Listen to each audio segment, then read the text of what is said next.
Hey, happy Friday. Look, so in the future, I'm going to get way more professional. I'll be starting on time, even if that means I have to push the start time out a little bit. And I'm actually working on an opening theme, with video and, all that technical stuff. So going forward, maybe we'll see. But anyway, I just wanted to jump in here as quickly as I could because I know I've been running late.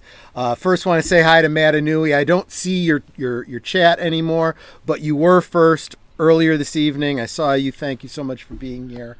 And of course, Netter, I love you so much. And Daniel Heron, what's up? Just came over from Latino Slant where I was doing some singing. So, I really would encourage you guys, if you want some fun, come check me out over there 2 hours before this stream. There's a lot of really good singers. I actually sound horrible by comparison. Adega Outlaw, good evening, man. Thank you so much for being here. Dr. Yeisley, or DRY, Dr. Y Designs. I'm sorry, I never know for sure how you want that pronounced. Casey Scott, Melissa Harris. Guys, wow. I got a big group here tonight. So I guess I should talk about some business, huh? Oh, you know what? I should actually introduce my co-host, Aged Boomer. How you doing, my friend? I'm doing pretty good. I was talking about you with the crew over at Latino Slant, back in the green room. There was how you got, a bunch of people and there's a conversation going on and someone asked it's a bunch of different YouTubers that have never met before. And one of them says to the other, oh, hey, where are you from? And that person didn't respond right away. And she says, I'm sorry. If it was a personal question, I didn't mean to, dox you or anything. She goes, oh, no, that's fine. I was just typing to somebody else. I'm from the UK, blah, blah, blah, whatever. And I said, yeah, got to be careful. No doxing. I said, my co-host, Aged Boomer, even in the green room backstage, I call him Aged Boomer just to be careful not to ever dox him on, on a live stream. I appreciate that. Who knows? Maybe one day I'll reveal who I am, but I'm not. Dude, I'm serious. I mean, we've talked, and these days, if you're going to go on camera, you're going to go on screen, you're going to, say stuff on socialist media. I mean, you got to be careful about your personal life, your professional life, and all that kind of stuff. I mean, I don't give a flying F, but, I want to, look out for my buddies. Owen Lister, I don't know if I said hi to you, but, hey, how's it going? Casey Scott, the Dag Outlaw, I know I already saw you. I already said hi to you. But anyway, yeah, so the reason that I changed last minute, originally we were going to do like a rewatch of some Smallville stuff, but I was like, you know what? We have had so much news this week that was specifically of the financial nature. And the more I looked at it, the more I thought about it, the more I was like, you know what? I feel like this is another opportunity for me to say, Troy was right again. Just going to say it, that capitalism wins out, and that's how we're going to win this culture war, is through capitalism, okay? Money talks. Everybody is so bent out of shape about the SJW talking points, and, the lunatics are running the asylum. And I said more than 2 years ago, I said, this is not a sustainable thing. This cannot last. Okay, eventually they're going to lose money. The shareholders are going to get involved.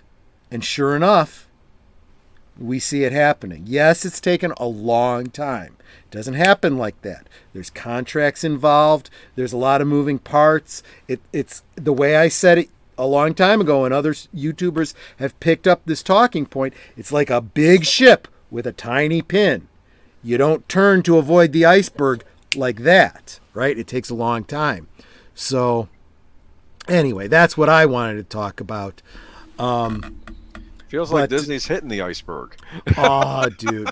Well, they've hit the iceberg, or I don't know, maybe they're avoiding the iceberg. They saw the iceberg coming, whatever. Took them a little too long, I think, but they're making their course correction. And that's some of what we're going to talk about. Look, before I get too far into this, okay, I do not want to be the one accused of, oh, you're just regurgitating what other YouTubers said, okay? Because I'm gonna bring the receipts. Guys, if you're not already following them, if you're not already subscribing, go hit the likes and the subscribes and all the YouTubey things for Overlord DVD, Doomcock, for Valiant Renegade, for Stephanie Janicek's Smuggler's Cantina, for Midnight's Edge After Dark, Midnight's Edge Radio, Latino Slant. Of course, everybody who's in the chat right now too. Dr. Y Designs and a Dega Outlaw, and follow all those people too. But those ones that I mentioned specifically, I'm going to be citing as we go forward here. I noticed she says tip the Wookiee bartenders 20%, and I was like, even at lunchtime, I should ask, and I want to know what it's gonna be. Dude. You don't tip a Wookiee. You get your arms ripped out of your sockets. Just saying. Just saying. Okay? No Raylos and no droids. Okay? I agree with her on that. And also, I did want to say, Agent Boomer, it is not my intent to take any of the wind out of our sails for Sunday, okay? Although I will probably touch on some of the things. I just feel like there's some topics that we will not get enough time to talk about on Sunday. And I wanted to kind of drill into them a little bit here. Just do what you need to do. We probably got too much stuff as it is. It's fine. So what I'm saying is, if you're enjoying what we talk about tonight, make sure you join us over on Agent Boomer's channel on Sunday, because that'll be like a part 2. If you don't like what I'm saying, join us on Sunday, because it's a much better show. That's what I'm saying. Well, there was a Blu-ray announcement that I sent you that I'm very excited about. We got to talk about it on Sunday. See, this is the thing. This is the peek behind the curtain, guys, right? Because he sends me all these articles, and I'm like, this shit is news? Okay. Well, he's the boss. It's his show. We'll talk big deal. Okay. And we're going to talk about it on Sunday. I didn't think this was going to happen.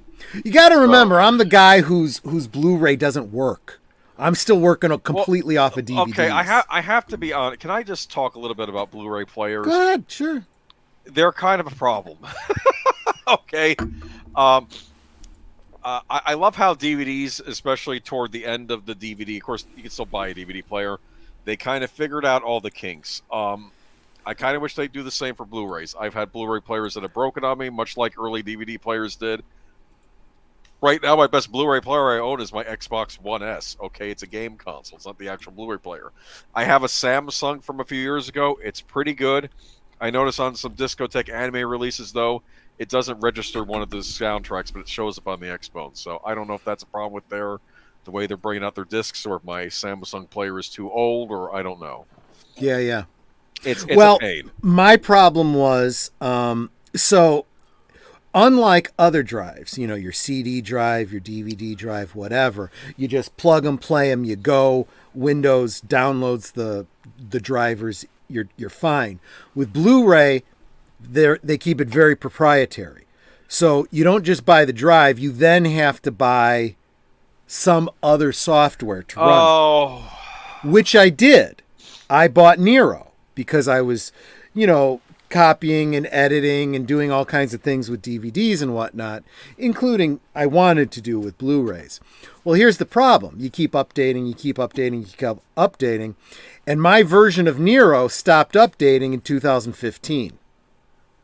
So when Blu-ray had an update after that, any DVD put out after like 2014, 2015, I can't watch. Shit you not. No, that's right, because even Blu-ray players need updates. I am so pissed, and I'm trying to figure out what I want to do about that. Yeah, I mean, here, the hate goes on.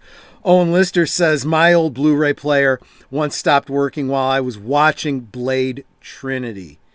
You probably couldn't stand how bad it was. He posted a picture of that's that. kind I of remember funny. that. Yeah, it was funny. So another little peek behind the curtain, and I'm just going to be all over the place tonight, guys. So just strap in, bear with me.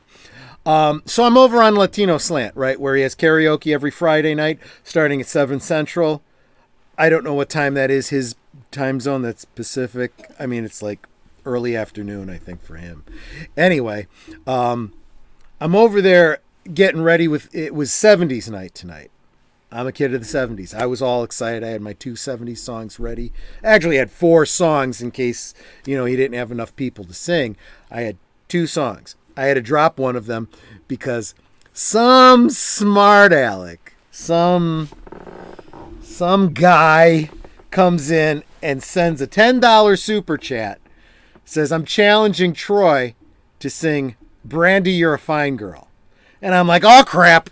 I got to quickly download the karaoke version of the song, upload it to the StreamYard so we can, get it up and running and stuff. And I'm like, I did not rehearse this well. Part of my shtick, as you can probably guess, those of you that usually watch my show, I like to drink on Fridays. Usually it's only Fridays. And if I'm going to do a song for karaoke that involves alcohol, I want to drink that drink. I want to have that drink in my hand, And one of the songs that I had planned was Best of My Love by the Eagles, which has a line about cheap talking wine. So I was drinking wine until he says, brandy. So then I got to scramble around and get a brandy snifter, and you'll notice it's empty now. So I'm primed tonight, guys. I really am. You see the red in my face? There's a reason for that. But now I notice in your thumbnail, you're both quoting Gordon Gekko. Yes. Who I would argue is kind of a villain in that movie. Kinda.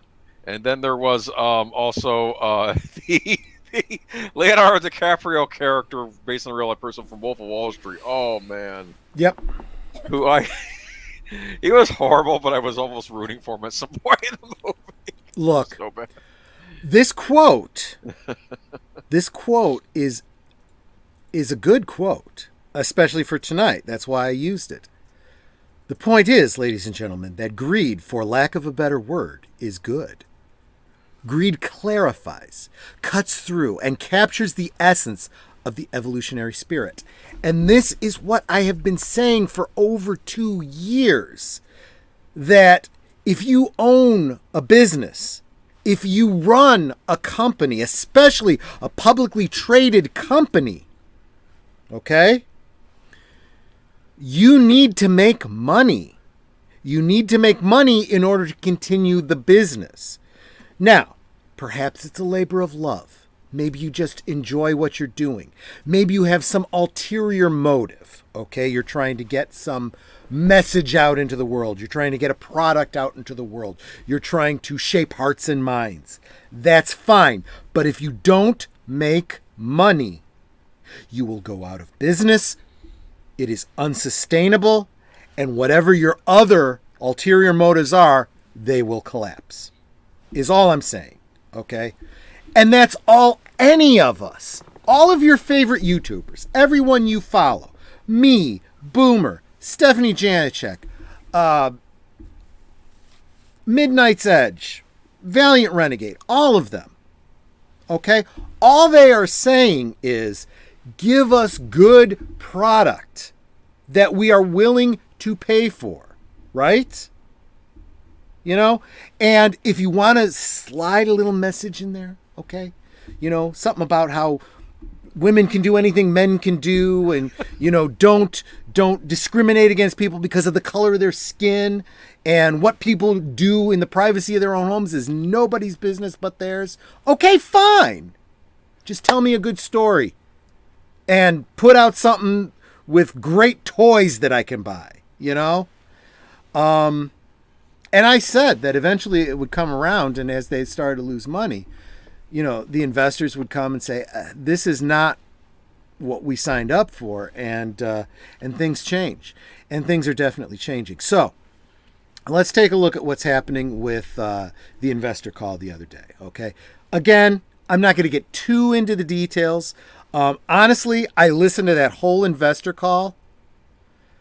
There's lots of maths, okay, a lot more than I could wrap my head around.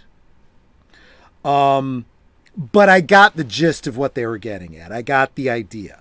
What they were basically getting at is it's what you expect from an investor call. It's a rah-rah speech, okay? It's telling the investors, we're doing okay. We can't afford to pay you dividends this quarter. What? But this is what we got planned. And this is what is going to happen in the next quarter, and this is what you can look forward to, and next quarter we think profits are going to be up and those dividends are going to start coming in. And like I said, it was a rah-rah speech. And then they threw everything at the wall. They said, we got this, and we got that, and we got the What If, and we got the this streaming, and we got the Shang-Chi, and we got the Captain Marvel, and we got all the things, right? Okay.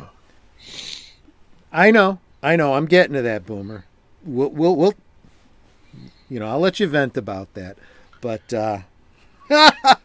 oh, shoot. So here's the guy. Oh, get rid of that. The thumbnail's still up. Oh, yeah, but that's okay. Okay. Mexican Iron Man. Mikey's in the house. He says, wah, wah, wah. Stop complaining. Next time, I'm picking a Mexican song that mentions tequila. I'm going to make you slam 2 shots with a super... You know what, dude? Have me do another Eagles song. I'll do Tequila Sunrise for you. Not a problem. It's another tequila sunrise. I love tequila sunrises, actually. But if you want me to take shots of tequila, fine, I'll do it.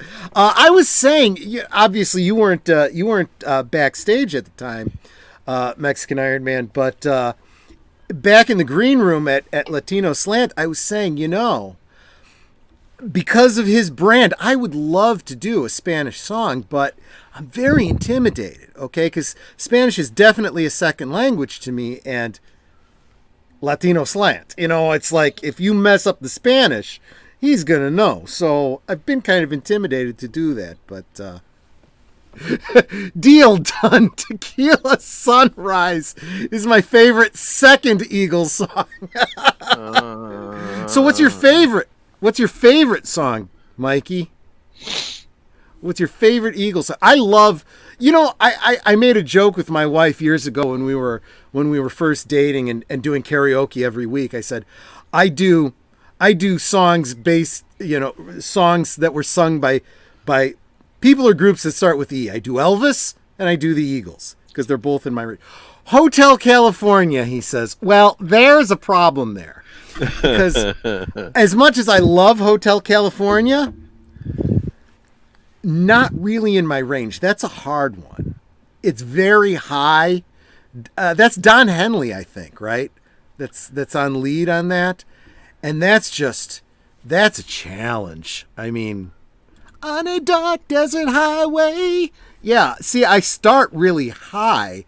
By the end of that song, my voice will be wrecked, and there's no other... I'm done, it's just, but, anyway, but, Mikey, I sent you the link if you want to come join us. I would love it if, I could get the opportunity to, I said the whole thing was, I really want the opportunity to talk to Mikey in person. I've talked with, Tom Connors and Andre from Midnight's Edge, and I've gotten to do my gushing of, fan appreciation. And every time, I get into a stream, I do it just as Mikey is getting out. It's like, I think he's avoiding me. But he's always great about stopping by and dropping a chat and encouraging me and getting me drunk on Latino Slant. And I'm not complaining. I'm having a great time. Buen fin de semana a todos, Have you ever really listened to the lyrics of Hotel California? Me? Yeah. It's a lovely something, and then I don't know. You can check out any time you Yeah, like, yeah. but you can never leave. Well, I'll tell you something. I know that the song is about, drugs and alcohol and performing What? on the road and stuff. But I'll tell you, it sounds a little satanic, And this is, I gotta say, this is the highlight, not only the highlight of my week, probably the highlight of my month, because I have another guest that I need to introduce. It's Mikey, the Mexican Iron Man. Hello, my friend. How are you? You ordered tacos? I did. Do you have any carne left? I received message. He said, someone say, yo quiero Taco Bell. So, a couple nights ago over on Latino Slant, those that are members of Latino Slant, we were watching. We were doing a watch party for the movie Sideways, and I was producing it. there was you did a great job, by the way, man. I mean, you and Matt are just amazing. What you guys can do. I have to come to a membership hangout and ask Tom Connors, hey, how do I share a video in my stream? Because I'm a dumbass. You're like, how do I put on my headphones? Yeah, right. No, wait, hold on. You're like, wait, should I buy headphones? I at least so they're very tinny, they're these little earbuddy things. Yeah. But it's like, whatever, I'm just trying to get by, I tell you. Cause and you know what? God love my wife. She is, we always say she's my enabler. She's like, what do you need? I'll order it for you. You need a mic? This microphone I got here, she ordered it for me. She does the Amazon thing. Your audio quality has gone up tenfold since the first time you were on karaoke night. Like 10 times. 10x. I tonight just figured out that you don't share your screen, you share the video. Right. Because when I share something, that's streaming like another YouTube video, the audio quality drops so low, you can't hear the music. All you can hear is me yelling, and it's like, well, that sounds terrible. Well, thank God you can actually sing because, at least, well, I appreciate that. I don't, and this was something I was saying to Nina in the green room in the last stream. I said, you're always your worst critic, right? And I'll tell you, I would not believe I could sing if I didn't have people, encouraging me to do it. But if you super suck, I'll throw out a super chat that says you super suck. Don't get me wrong. That's fair. I will believe it. I like hearing you. I mean, But Nanette has been encouraging me for 30 years, and I'm like, you're biased. You married me because you can't see, so you must not realize how ugly I am. Oh, nonsense. I know you're a sweetheart, but Well, you're just weird. You married this guy. whatever. But anyway. Well, how are you? I am doing very, very well. And so I been, because I'm all drunk and I'm all over the place, I haven't laid down the groundwork, but I was telling everyone I might have a special guest tonight, and boom, here you are. I send Mikey this invite, and I'm like, I've been wanting to meet you like virtually, for a long time, but every time I come to, the hangouts for Midnight's Edge, you're getting out before I can get in, and it's like, oh crap, he's avoiding me. But he always stops by and he sends me encouraging messages. And that's the thing. The Mexican Iron Man, his superpower is he's an encourager. He is the most positive, encouraging person, I think, in fandom. He really is. Well, thanks, bro. That means a lot to hear you say that. And, I think the thing for me is that the reason I gravitated to you is that I've been a fan of so many channels for so long that I just get a vibe of who I like. And then that's why, like, with your channel, like, I think you should do it. Keep going. You got to find your voice. And then once you do it, I mean, frankly, bro, it's like, don't you think the stuff that we create, that you guys create, because my channel, like, I do one video every 6 months. I'm I'm a fan. So I've noticed that about you. What you do is great, but it's not, it's pretty sparse. You're like, Mike, want to promote your channel? I'm like, I got my kids unboxing Godzilla like last week. Right. Before that, 6 months before, was another unboxing video. 6 months before that, I think it was, I don't know, Father's Day last year. And it's like some of your best stuff is like on Mead and other people's else's channel. But that's why I like it. That's what I like. I mean, I like if some value that I add, I'd rather help people that I like and channels I like than yeah. Then, so when he calls you so stressed up, I don't have time to be a YouTuber, even if I dig that.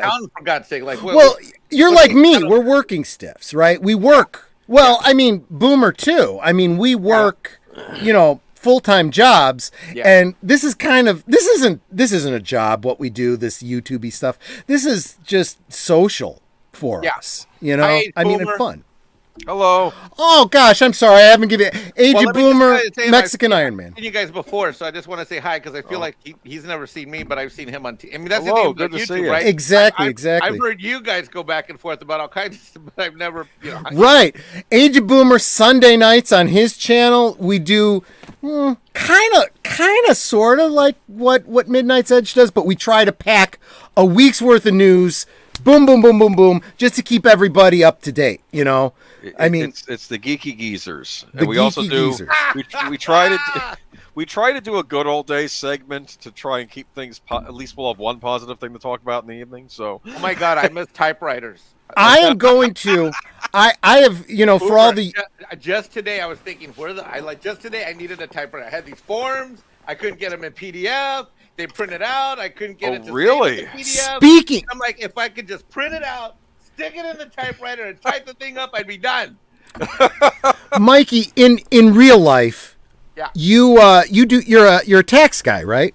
Yeah, I run a tax firm. I got 7 employees that work. All of them work in California. I'm in South Carolina. I got all my clients are business owners, and they're in all 4 time zones and a couple. So here's the thing, guys. He's a financial expert. Right? I'm a tax expert. He at least knows tax law. Yeah, don't ask me about stock, bonds, mutual funds. That's Valiant Renegade. Well, yes, good point. But that's why it's a great network, right? I mean, and of course Andre, he's got the financial knowledge too, and so forth. Did you see the show where he told me to go watch He-Man, the 5th episode live? No, I did not. What was that about? So there was a special Midnight's Edge show. It was a wake for He-Man. All right, it was a wake, right? And me and Andre actually originally got to the way I kind of fused with Andre originally was He-Man, like long time ago. Like sure. The talk we had, and so he invited me, Lorena Creole, I can't remember, Valiant Renegade was there, Tom was there, Andre was there. Anyway, so it's the wake it was right after it dropped and stuff, and I stopped watching like 10, 11 minutes into the 5th episode. I threw my cell phone in the air and I hit the cell phone. It's just like lights, was that Last Jedi, right? When Luke threw Right. I mean, I was just disgusted. And so Andre goes like, Mike, have you seen the final episode? Oh, you kind of sound like him too. I'm like, and by this time I've been in the stream for 2 hours, so I've ranted, I've recovered, I ranted, I recovered, and I'm kind of myself again, Mr. Happy-Go-Lucky Mike, right? Because I try to be positive, bro. I don't like to rant. I try to be positive as much as I can. And so I was kind of, oh, awesome. Nice. Yes. Whoa. I got to be honest with you. These are netters. These aren't mine. These are Nanette's. Huh. This is the original He-Man. Yeah. This is the Skeletor with the battle damage armor. Nice. I'm going to have to repair this. I'm going to have to watch Retro Blasting's video about how to fix that, or is it yeah, I think so. Michael.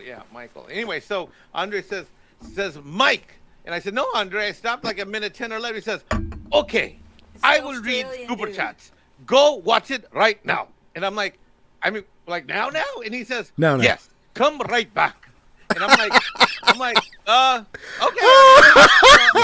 And I'm a good, and Boomer, I'm a good little tortilla farmer boy. If someone says go, Gotcha. Gotcha. Speedy Gonzalez gone, right? So I said, Epa! I'm like, okay, Andre, I'll be, and you can hear it on the video. I'm like, okay, Andre, I'll be right back, no problem. Not knowing what I'm about to watch, and I and then I went back and I watched the tape because I signed out. Like I signed out completely, went downstairs and watched it on my TV downstairs, and then later I heard back the tape, and they're like, oh God, he's gonna be pissed. Oh God, he's not gonna come back. Oh God, get ready for Mike. He's gonna lose it. And I came back and I unloaded like a mother effer. But it was funny. Oh gosh. He literally said, "Will Mike?" I came back and Andre's like, "Okay, Mike, you've seen the last episode. Share your feelings. How do you feel?" That must be where I came in because I did hear your rant. Yeah, that was. Then you came in right there, right after. And guys, everybody in the chat, everybody that's listening, I mean, I'm assuming that you guys listen to Midnight's Edge and all the other, channels that I talk about. But you guys know Mexican Iron Man. He is a really positive guy. He had, I don't think I'm speaking out of turn, Mikey, to say you kind of melted down. Oh, you guys were talking. I mean, you guys talk about a lot of different topics when you guys get together, but I didn't see it coming. I didn't expect it. I mean, I've ranted before on Doomcock's channel. Star Trek, Star Wars, sure. Here and there. I've had some little rants here and there. I've never had a meltdown on Midnight Edge. Certainly not in the morning. A couple times in the afternoon, but never in the morning. Sure. Especially not when Andre's there. And I in the middle of it, I think I said, "Andre, I'm so sorry." And he says, "No, Mike, go ahead." I said, "Andre," I said, "Fuck." He says, "I don't care. Fuck me." That is so Andre. Andre has this way. He's like 10 years younger than I am, but I respect the heck out of him. Oh, yeah, he runs a show over there that's just. So he runs it like a business. Yeah, he runs it like a business. He's very professional, but so it makes you feel like. But he's a creative. Yes. It's weird how he manifests his creativity, but he writes all those videos. He doesn't just narrate them; he writes them all. I mean, sure, Tom does the editing. He's got this way. Even Tom, I think, a little bit. He is kind of tempered by Andre. Oh, if Andre's around, you feel like it's like Dad's there. You don't want to swear. You don't want to. You know what I mean? And so I'm losing it, and I didn't see it coming. I mean. Frankly, tomorrow afternoon, I'm doing an interview for a guy who saw the video, and he's a comedian and a talk show host. So tomorrow afternoon, he's going to tape me for about 45 minutes because he saw the video and he wants to get where it. And really, what it is I didn't see it coming. I've always liked He-Man, but I think what happened is that I something touched a nerve. Like all of a sudden, this little 7-year-old kid in me came out and melted down. Well, yeah, you really kind of covered what it meant to you, and you made it very personal. And I'm at work. I work from home, and I'm doing my work listening to you on that particular, and I was starting to get a little teary-eyed. I was like, sorry, I totally no, it's a good thing in my opinion. It's like, wow, that really sums it up. I mean, this is what years ago, like 2-3 years ago, I kind of had a meltdown on social, or what I call socialist media. Yeah. About all these people that would come out and, start their trolling crap about, get over it. Things are changing. You're an old fart, whatever. Right. And this whole entitled fan concept. It's like, screw you. Okay. Yeah. Do you understand what a fan is? I'm the customer. I'm the one paying for this. Yeah. If I leave, that company goes out of business. And frankly, Boomer and Troy, I mean, yes. Frankly, you guys or all of us, it's like what they're messing with. I think for me is 3 things. Number one, it hit a 7-year-old kid in me that used to play with these action figures, and that's how I got to have friends when I moved to a new neighborhood and I was the only Mexican kid. I mean, that experience of those action figures is how I made my first friends when I was just, yeah, that's what you were sharing, right? And then number 2 is you have what these idiots have been doing to all of our Hollywood properties year after year. And I think, that pents up, and I'm just like, for me, that was the last straw. And then number 3 is we have been, what they're screwing with, the value that we've that they're messing with is stuff that like Boomer, Troy, me. Yeah. We've been paying for this for years and decades. An action figure here, a movie ticket there, Right. a trip to Disneyland there, and building up all this value that all of a sudden they're coming in and thinking, boom, I'm getting fired up I'm now. gonna take this, and it's no different than can I say the C word, the commie word? I don't know. You can no on my channel you can say whatever you want because communist. I'm not monetized. I don't give a flying frig. Okay, great. So You don't like no the. more... Go ahead, you don't- Boomer. No, I'm just saying Troy doesn't. There's only two words Troy doesn't like together though. That's the GD, right? Yeah. Oh yeah, I don't Okay. talk. Yeah. Not Thank the you. word would. I'm just Yeah, letting you. that's know. the only thing for Okay. out of respect to the religion and to my wife. Let's not say the In GD fact, word. if you notice the rants I've done on Doomcock's channel, Midnight Sage After Dark, I've never said that. I mean, I would. No. Some Amen. of- Thank you. Thank you, my friend. Well, I suspect we've probably. I see a lot of commonality between us. When I say I feel like we're brothers from another mother, I honestly feel that way. I don't know for sure, but I suspect you probably grew up Catholic. Is that? Yeah, I grew up Catholic. Yep. I became a born again Christian later. Yeah. Oh my gosh! Exactly the same here. Really? Italian. Yep. Italian. Italian American. Wait. Here's the one. Wait.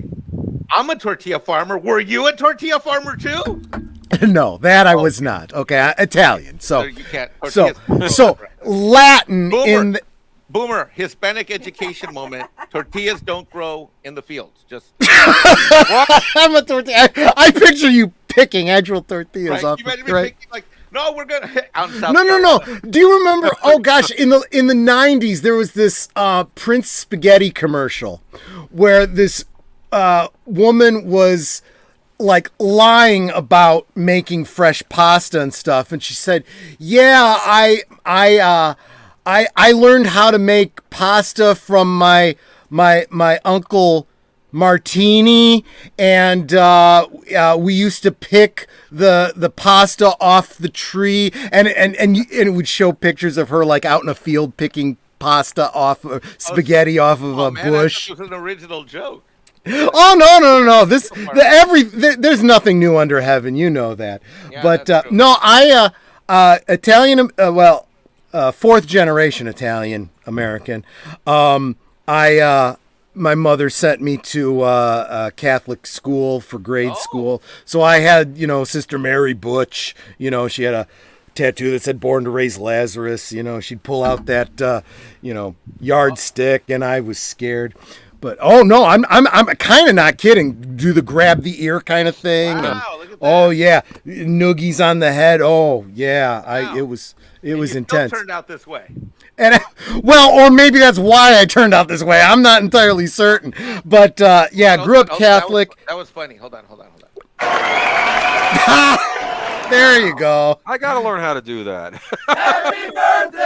Oops, that was the wrong button. Hold on. Oh, that's fine. I'm good with that too. That's kind of funny. But no, you know what? You're right. We are gonna have to teach Boomer how to do this kind of stuff. I'm learning. I am. I'm hoping one day to be as cool as Tom Connors, right? God, but, Tom's been doing this for this one was something I learned from part-time Tom. for 2 years and then full-time 7. So he's been doing this a long time. Well, I learned this from Tom. Let me show you.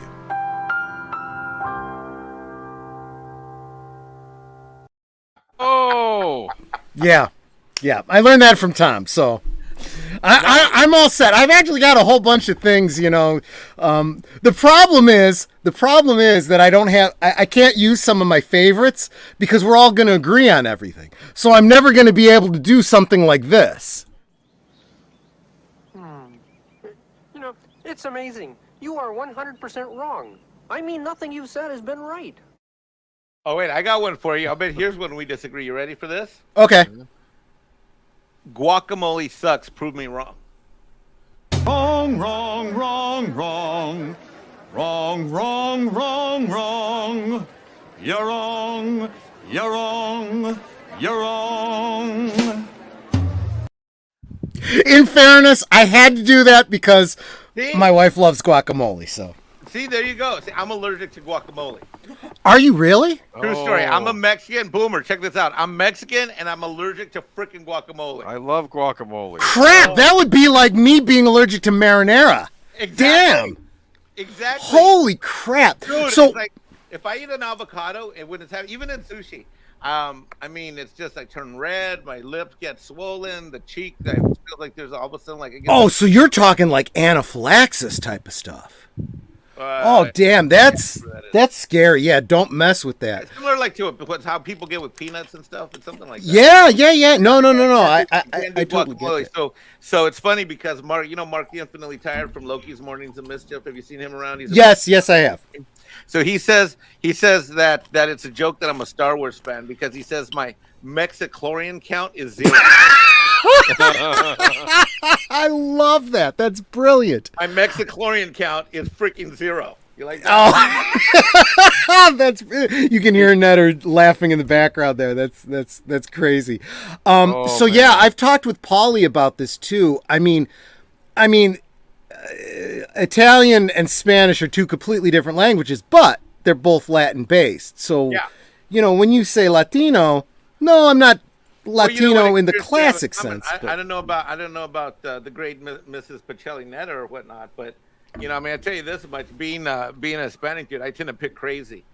You know what I mean? But my point is, both Catholic, so there's a lot of similarities. I don't know. My mom's kind of a little racist, so she might not want to hear me say Bro, this. But you want to yeah. hear that? Dude, my grandpa was, let me tell you this much. My grandpa was like this. You want to talk America? Here's another reason why I'm like, America. My America. grandpa he outlawed Spanish for the grandkids, like all of us in my generation. What? Right? He outlawed Spanish for all of us. He says, we're in and this is funny too, because he's like, we're in America, we're going to speak English, and if I hear any of you kids speaking Spanish, I'm going to whoop you. No. That's Wait, same. Okay, go ahead. Hold on, wait. Let me give you the twist. The funny thing is, we never immigrated here. Like my family goes back to back when, like, we didn't cross the border crossed us. So I'm like when I got older in high school, I was like, I'm like, Grandpa, I have a question, and he's like, what? And I said, why can't we speak Spanish since the border crossed us? Like we're from North Texas and New Mexico, like going Yeah. back 5-6 generations before Sure. the border, whatever, right? And so That's interesting. Yeah, you were assimilated. He says, I don't care. He says, I don't care if the border crossed us or we crossed the border. We're in America, plain and simple. How'd you do on your English test? And that was exactly how I answered the question. No, you know what? I have a similar story. My grandmother told a story. Her father was the first generation Italian, Yeah. and he didn't want Italian spoken in the house, and he said the reason is you live in the United States and the language is English. If you want to succeed, you speak English. Yeah. And it was this immigrant concept of you assimilate to the country that you've moved to. Right. And I see that so much with so Holy many. crap, we have something else in common, Boomer. Salute. But yeah, in fact, it's funny because there's so many similarities between Spanish and Italian, the languages. It's just you change the ending a little bit. Yeah. But it's just common enough that when I took Italian in college, I got all confused because I had taken 4 years of Spanish in high having school. dated a few Italian chicks and plenty of Latinas, I'll tell you this much: they both can be a bit fiery. Yes. So Boomer, I'm using the word fiery. fiery, yes. Fiery. Well, Star Trek fan here, and when Voyager comes out, you have Balana Torres, right? She's a Puerto Rican Klingon. I'm like, oh my God, what a combination! Paris is screwed in a good way. Oh. Exactly. Someone, what chat stream was I on? Someone made a comment about Vulcan hot women and Star Trek, and I'm like, that's how my last relationship with. I went into it like, oh, she's smoking hot and pretty and demure and da da da. It was the girl from Enterprise, to Paul, right? To Paul, yeah. About her on some stream I was on. I was like, yeah, my relationship started like that, but then I woke up and it was one of them Klingon chicks from Star Trek, whatever it was, from Next Generation? TNG. Two Sisters? Let me just say this. Oh no. For all the grief that we give to Star Trek Discovery is the first time we've seen Klingon nipples. Just saying. This reminds me. Do you remember when Spike TV was showing TNG? They had this commercial on, and they're like, "Wow, these TNG ratings are through the charts." And like they have like a freeze frame of one of the Klingon women, and like the one guy goes, "Hey, would you would I what? One or both? What do you mean?" He goes, "Pooh," and he goes, "No," and he says, "I would." He was part of the Klingon. Look, so when it comes to Star Trek, okay, Nanette and I are Klingons. We just are. In Okay. fact, my sister channel, which Wow. has almost no You followers. can videotape that and get an OnlyFans page. Well, yeah. I honestly, Kidding, Boomer. I was kidding. Hell, if I could convince my wife, because we do the forehead thing, we do all the. wait, what? Oh yeah. We go to yeah. conventions. Well, back when you could go to Oh conventions. no! Oh yeah. Oh no! we've. Oh no!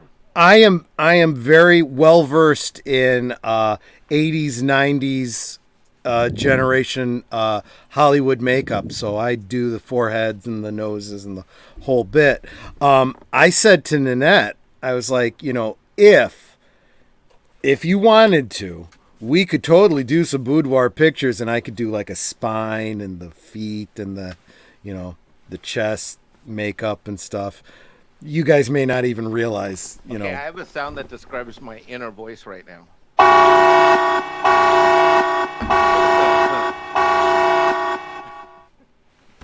Absolutely. So I have a sister channel that has almost no followers because I haven't got a lot of content over there. Netter did put up the link though. It's Kartan the Klingon Cleric. So my persona as a Klingon is I go to conventions dressed. Do you remember in Next Gen there was an episode where Worf goes to the monastery Boreth? Oh, yeah, of course. Okay. Well, the monks there wore these blue robes and whatnot. That's the uniform that I wear. And I go to conventions and I do lectures on Klingon history and culture and so on and so forth. And my goal is to start putting up content over there. It's a lot of work to get into that makeup, you know what I'm saying? But I will. Wow. Yeah. You go. But I really should do a whole lot more content on Klingons, but I don't know, dude. Star Trek's dying fast right now. It really is. Star Trek is the one that's lagging behind in these culture wars. Star Wars seems to be on the front end of it. Yeah, here's the inside scoop. We're probably at Midnight Stage not going to do any. I mean, it'll be rare, if ever, that we do any Star Trek coverage. There's nothing to talk about anymore. But I mean, like, nothing. Like, we're just not gonna, like, nothing. Even when the new shows come out in the fall. And I have what little content I have put up on that channel I've gone out of my way to not get too controversial in the Discovery Picard stuff. Well, I know what the controversy is because it sucks. Agreed, but because Sorry, I'm Boomer. What? Oh, okay, I don't know. I'm stuck. No, you can't kick me off yet. I'm diversity. no one's kicking you off. We got Diversity to a and whole inclusion. thing. We got to a whole thing on Star Trek the other week. Okay. Yes, we did. Yeah, It was we're basically kind of fuming You guys about got the. kinda heated. I think I saw that. You guys got a little heated. I think I saw. Well, look, we are as upset about the renewal of Kurtzman's contract I did see that. I popped as we were a couple of years back about Kathleen Kennedy's contract. Right. But this is what I'm getting at. I feel like it's the same thing. They're just like 2 years behind. Yep. I don't. You know? I actually disagree with the hard line that it's dead. It's not dead. It's just in No. need of a major revival. And see, the nice thing about Star Trek is you do have that. The same thing that screwed it up can fix it. They've got this whole time travel thing in multiple universes. You can fix that at any time. But here's the thing, and this I want to bring right in another universe. I'm married to Salma Hayek. I just don't know what happened in this reality. Ooh. I'm sorry. Anytime someone mentions Selma Hayek, I immediately think I got you distracted. I immediately go to from Dusk Till Dawn and the dance and the pouring the milk and You the. want me to do that dance now? No, please don't. What? Please Boomer? don't. Is that a request, Boomer? No, Nanette is watching this stream. Please, let's not. Oh yeah, we wanted to keep her dinner down. Right. It's bad enough I've been talking about Selma Hayek, right? But no. What I was going to say about that, though, is that they can certainly do that at any time. But my issue is what I see on, like, and we'll probably talk more about this on Sunday on Aged Boomer's channel. But Aged Boomer, the comments from his last video had some troll on there that was going off about entitled fans. And I'm like, and Boomer's like, I just want to boot this guy. And I'm like, no, you don't boot these guys. You keep poking them, because when you poke them, they keep posting. And when they keep posting, that's engagement on your video. That's good, right? But this guy was a complete ass. He's like, these entitled fans. And I'm like, yeah, these entitled fans are the guys that buy the product and subscribe to the channel. And when you lose them, you make $0. Right. What's the 19th rule of Klingon of Ferengi acquisition? Wait. Don't marry a Puerto Rican chick? I'm not touching that one. There was actually two. There was the 113th rule of acquisition was never mess with the boss's daughter. The 114th rule is always mess with the boss. And I shared that with a boss that I had years ago who was very, very attractive. And she thought that was very funny, but that was in the pre-Me Too timeline. Yeah. But anyway, no. What I was going to say about that was rule of acquisition: dignity and an empty sack are worth the empty sack. And I said, and the SJW bullshit and an empty sack are worth the empty sack. And that's what you have with modern Star Trek. You have an empty sack. You've lost the fans. You did not get enough new fans to make up the difference, and you're losing money. And who's watching it? That's my question for all. I don't even care. It's like Andre was saying today on Midnight's Edge. It's not even about who watches the actual shows. Who buys the products? There are no products. There are no toys. There are no costumes. There are no phasers and communicators and stuff for Discovery and Picard and any of that stuff. They have the same situation that the Star Wars sequel trilogy has. The nice thing about what I think, my prediction about the Playmates deal is Playmates has the right to put out the old toys and the new toys. And they're going to be in the same situation that Hasbro is in, where all of their stuff is going to be classic stuff, and they're not going to be able to sell any of the new shit. Mego is seeing that because they have a license to do Star Trek toys, and people are buying original series and the movie gen and the next gen, and nobody is buying Saru and Mikey Spock and any of those figures. Mikey, you know what Mego figures are, right? Yeah, of course. I got one that Gary gave me from Nadronis. Here, hold on a second. I'll be right back. Well, I don't want to take it down. No. Right behind me. I'm a huge Mego collector. Oh yeah, no, I'm more. My collecting habit is lightsabers. I have a couple lightsabers. I have an original Graflex. I spent back in the 80s. I don't remember exactly when. It must have been late 80s, 89 or so. Here, right here, ladies and gentlemen, is an opportunity for those of you who see this on replay. Here we have an example of what we talked about 30 minutes ago, which we have a fan who bought something that created value in that Star Wars universe that now these heathens are trying to take from something that you basically helped create with your dollars back then. Well, in 1989, I spent about $300. Holy crap! Yes, and I bought an original Graflex. Like it was an original Graflex, handle that it wasn't modified.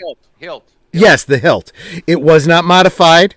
It didn't have the little, grips on it or anything. I've been thinking about doing that myself, but you can't get those anymore. Yeah, you can. What you should do, anyways, is there's some. Well, almost for like $300. What you do is there's shops where you send them the hilt and they redo the insides for you. And they, Oh yeah. I'm not even really interested in doing that. What I did was, you know how you have like katanas on a display? I've got lightsabers on a display. So I have that original Graflex. I've got a Darth Vader lightsaber that I made myself. Wow. And my beautiful wife, my enabler, bought a lot of Graflex flash bulbs on eBay that are the exact ones that were used for Luke's lightsaber in the holiday special. I'm going to convert one of those into a lightsaber for my display. Yeah. Most people don't even realize that the one from the holiday special is not the same one from either Star Wars or Empire. It's completely different because they didn't have access to it. I got to go in about 10 minutes, just so you know. I super appreciate it. One real quick before you go. So you're a tax guy. Yeah. Another area that I wanted to share with you where I think we've chewed some of the same ground. Have you ever heard of CCH, Commerce Clearinghouse? Publishing company that publishes tax law. Oh, wait. What are you talking about? Yeah, I use their online. I used to use their online. I now use a different company, but years ago I used their online suite. In fact, I was one of the first firms when I had my San Jose office where I converted from all of the paper shit. I was one of the first guys to buy the online package. I was in the beta testing group. Boy, was it a train wreck in the beginning, but they eventually. It was. Oh, my friend, God. I worked for CCH Incorporated. Okay, yes. So I was one of the first to buy the project management practice thingy. Dude, I spent like 23 grand. Dude, I was on the other side of that. Okay, so I was there. It was a train wreck.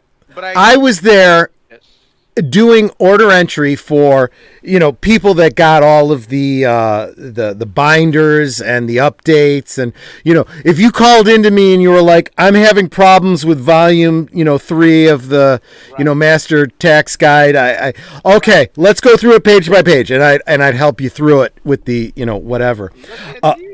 Yeah, right. So then I was there as they were transitioning into the online stuff. So I was also entering orders for the online stuff. And then you would call in and you would say, okay, in my book, I can find this. I can't find it online. Okay, let me log in and I'll show you. Okay, so you go here. We had that problem all the time because the books were beautiful. They were perfect. You got a master guide and you can cross-reference each thing. So if depreciation or your financial statement reporting, your international standard, whatever. So what people don't realize. So what people don't realize is if you were a professional tax guy or you were a lawyer.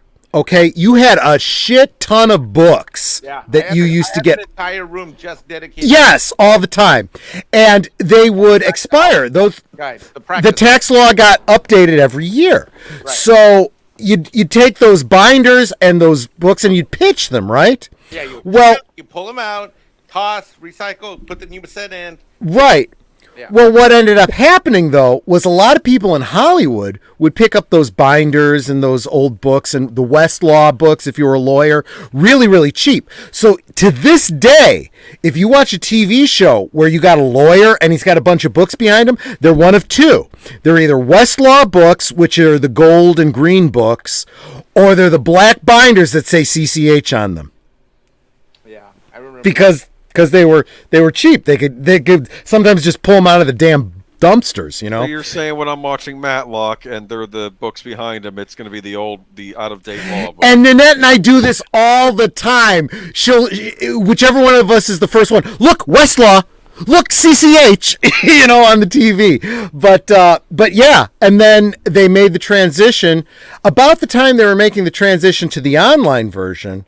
They also were making a transition from a DOS-based order entry system to SAP, and I was, SAP sucked. Oh, I hate it. I know. And I was part of the transition team that had to test everything and make sure everything worked. And no, an order has to be able to do this. When you enter this order, you got to be able to do this. And then after that, they let me go. Now I'm in a completely different, company.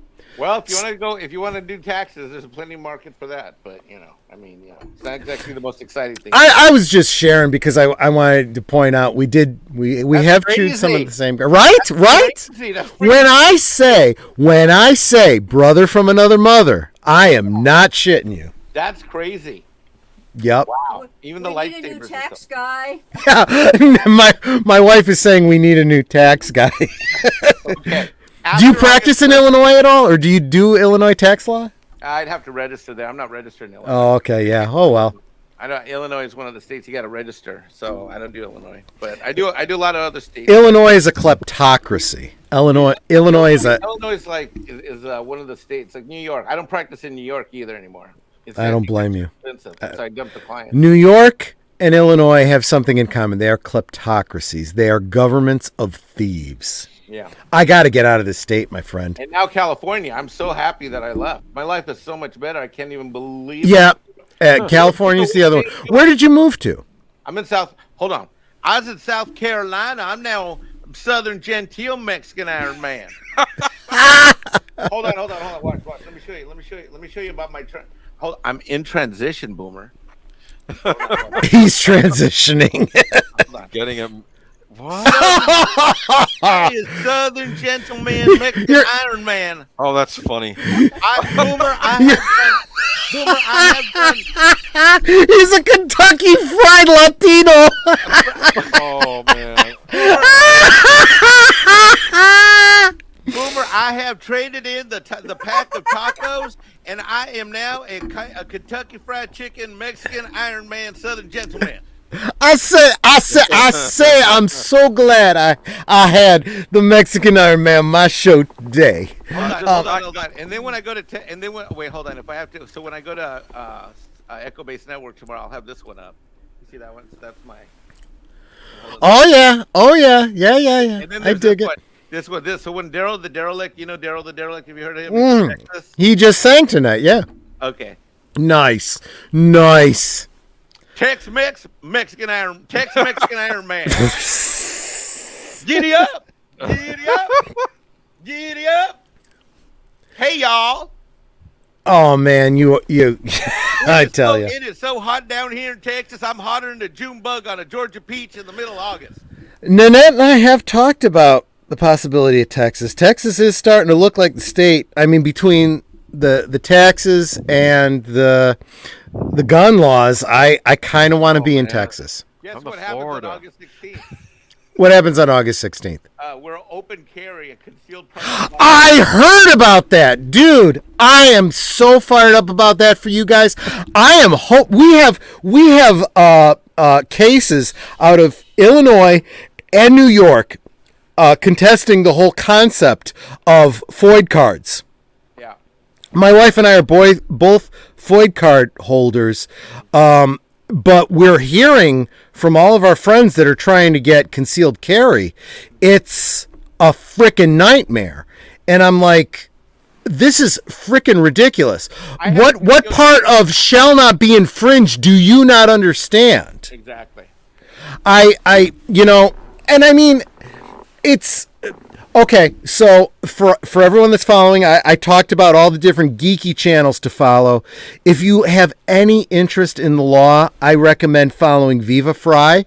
I already Do you already? Viva Fry, Robert Barnes, those guys know their shit. Yep. Okay. If you're following Legal Eagle, you're a dumbass. Okay. Legal Eagle is Kmart law. Okay, he doesn't know what the fuck he's talking about. I saw a video where he was talking about the legalities of Captain Marvel, and what she did to that guy in that movie, and I'm like, this guy's a fucktard. He doesn't know fandom, and he doesn't know the law. And then sure enough, Viva Fry comes out and does a rebuttal, and I'm like, amen.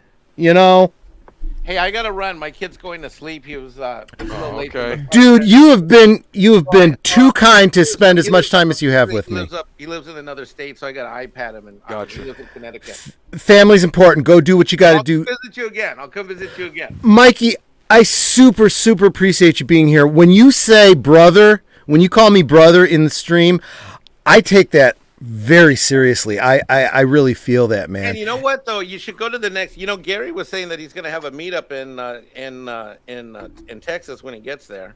And you know, I don't know if you know those guys, if you're much of a Geeks and Gamers crowd guy, but you know, there's going to be one in Florida too. And then well, I mean, they're in Las Vegas this week, and I mean, I hope they get around a bit because I don't know if I can get down south. I want to, I really do, but with the way things are these days, I don't know.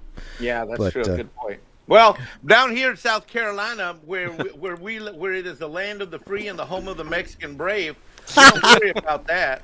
I might have to come down and visit you in South Carolina. Bro, No? you come No? down- Yes, I said, bro, come down. I got extra bedrooms. I live on a golf course. I got a pool. I got sauna. Ooh, really? Dude, there's 4 golf courses around me. 1, 2, 3, 4. I'm in a private gated community. You can walk. I haven't been golfing in years. I used to be a caddy at Butler National. You can walk out in the backyard, open the gate, and you're on the 3rd hole. The country club is like 100 yards. And I never. How often do you get golf balls through your window? Not too often because I have trees. So the trees. Good. But also it's a private course, so there's usually 2 to 4 people that come by every 45 minutes. It's not. My goddaughter lives in North Carolina, so I could come visit you and then drive up and visit her. Room, you have your own bathroom. You know, I got a whole desk over there. You can do when Boomer and you need a stream, you'll have a stream. You won't even know I'm here. The big old kitchen. Oh no, we'll pull you into the stream, no doubt about it, man. Yeah. Do it. If you make plans to see her, then we need to meet up. I'll go pick you up in Charleston or wherever you fly into. Oh yeah, she does. She lives in Charleston. Absolutely. Okay. How far are you from there? Well, it's a long drive, but I don't care. If that's where you want, I'll go get you. I mean, 5.5, 6 hours, but I'll go get you. Dude, you are one of the good ones. I super appreciate it. I promise, I will. Like if you, dude, you made me feel like $1 million coming on my stream tonight. I super appreciate it. It's meant to be because usually Friday nights I'm Doomcock books me. I know, yeah. And today he went in a different direction with the show, and so I was just like, I was kind of hoping he didn't. I mean, I love my brother Doomcock, but I'm like looking at the phone, like, okay, if I have to go Doomcock, I just, but if he does, do any of you guys do any of you guys know his real identity? Don't say it, of course, but do you know? There are people that know is what I'm going to tell you. Okay, no, I don't want to know any more than that. That's fine. Yeah, Okay, there are people that know, but I cannot That's fine. tell you who those people are. That's fine. I won't even dox Agent Boomer on my channel. So I don't give a shit about doxing myself. What's someone gonna do? Come to South Carolina? What? Ask me for chicken? I mean, I don't know what I mean. My email. I'm guessing you probably have some pretty good chicken down there. You know, Twitter. My email is michael.a.cadole@gmail.com. I mean, he's freaking doxing himself here. I mean, well, I don't give a shit. Well, I dig it. Like, what am I gonna say to YouTube to thousands of people that I wouldn't say if someone knocks on my door? Hey, how you doing? I know. I just don't have it in me to be fake. I say a bunch of shit that I probably shouldn't say on socialist media, but it's just who I am. I am who I am, you know? But I get it. Everybody's got, different filters and stuff going on in their life and whatever. I mean, I'm not perfect. I've been, I've almost had to declare bankruptcy twice. I've been a millionaire twice, lost everything. I've been homeless. I've slept at a bus stop before. I used to go YMCA to shower. When the meltdown happened, 2009, I lost everything and had nothing. I slept in a parking garage in my car for like a week and a half. Horrible. I mean, am I proud of it? No, but I'm proud of that. I got out of it and I never had to declare. Dude, that actually is something to be proud of because you can say you've been there, you've done that, and you know better. You know, I grew up broke. Right? I grew up broke. It was me and my mom, and that's it in a crappy apartment. So dude, my dad was a barber. Okay, and then my parents divorced. I mean, it was I've known poor. I really have. But you know what? We all have history, right? Yeah, and I obviously haven't missed a meal in the last few years. So yeah, I made a rebound. That's for sure. I know that, right? I'm there with you. I gotta go. But great talk. Take it easy, man. Thank you so much. I Boomer, super appreciate it. Boomer, I just subscribed to your channel. So Thank you. Videos. Thank you. Catch us on Sunday night, man. Catch you Take later. care. Peace Watch our out. Star Bye, Trek guys. rant. Thanks for everything. Bye. Bye-bye. Bye, Mikey. Man, that was awesome, right? Yeah. We did get a little bit off topic, but I think it was totally worth it for him because No. he's just a gem. He really is. I think I know who Doomcock is. I don't. Even if you do know, even if it's wrong, don't even say I it. think it's Bob Chapek. That would be awesome. I would laugh my ass off if It'd be it fun if he was. takes off the helmet. It's Bob Chapek. It's what he does in his spare time. I fucking knew it. No. That just gave me an opportunity to use another one of my little memes. Doomcock is Gina Carano. Wouldn't that even be better? Gina Carano is Doomcock. Oh man! So you were talking. We started out. We were going to talk about how money talks and Right. So justice it's walks or just bad. so walks. so yeah. I guess what I want to do is I want to cast a little shade Oh, by at the way, I wanted to mention Catman. Do you know who that is? The big thing. Catman Dee Myers. Yeah. He's in the stream. Okay. Dude, I'm sorry. I have been so focused on Mikey, the Mexican Iron Man, because when you have a celebrity in your stream, you freaking focus on it, right? And so I'm sorry I haven't been paying attention to the chat, but Dee Meyer is a mainstay. He is awesome. He is an incredible supporter and so encouraging. And let me just say hi to him. Thank you for pointing that out to me. But yes, we were talking about not only my assertion that money talks, money makes the world go round, and capitalism is what's going to save pop culture, but there are, and we all know them, a lot of YouTubers out there who are very, what Stephanie Janicek, Smuggler's Cantina, often calls the black pills. They hate everything. They're like Mikey, right? Not Mikey, the Mexican Iron Man. Mikey from the cereal commercials. He hates everything, right? Mikey doesn't like it. Right. And they hate everything. And they are doomsayers of, everything is terrible. I hate everything. It's terrible. I was The listening to a Critic. guy today. Remember The Critic? It stinks. It stinks. It stinks. That's how they all are, right? No, I think that there is a contingent in circles that we hang out in. I was listening to some guy today that would like it all, see it all burned down. Yeah. They want to see Hollywood. Yeah. down. So there's Okay. this idea, and I personally, again, going back to Andre from Midnight's Edge, who often says, if you're going to cancel your streaming service, tell them why, so that they know and they can learn. And if you are going to boycott something you hate, at the same time, be sure to support the things you like. Because again, that tells the company what you enjoy. And I honestly believe this is why Star Wars is winning our, culture war, because people have rejected the High Republic. They have rejected Solo, a Star Wars story. They have rejected the sequel trilogy, but they are doubling down on the original series, on the prequels, and The Mandalorian. And they are buying stuff like crazy. So a couple months back, about 6 months or so, there was this whole thing about Gina Carano, right? And everybody canceled their subscriptions to Disney Plus. They noticed, especially because people said, I'm canceling because of what you did to Gina. There was this whole article that came out about why they'd gotten rid of Gina. and how Hasbro was going to drop her toys because they were told they had to. Guys, I follow toys very, very closely. I got toys all around me right now, okay? I know my toys, okay? And the day that she was canceled, we put in our order for the Retro Collection Mandalorian, even though I put out a video that said I wasn't in favor of those figures because I don't think we should have retro figures of toys that didn't exist in the 70s, okay?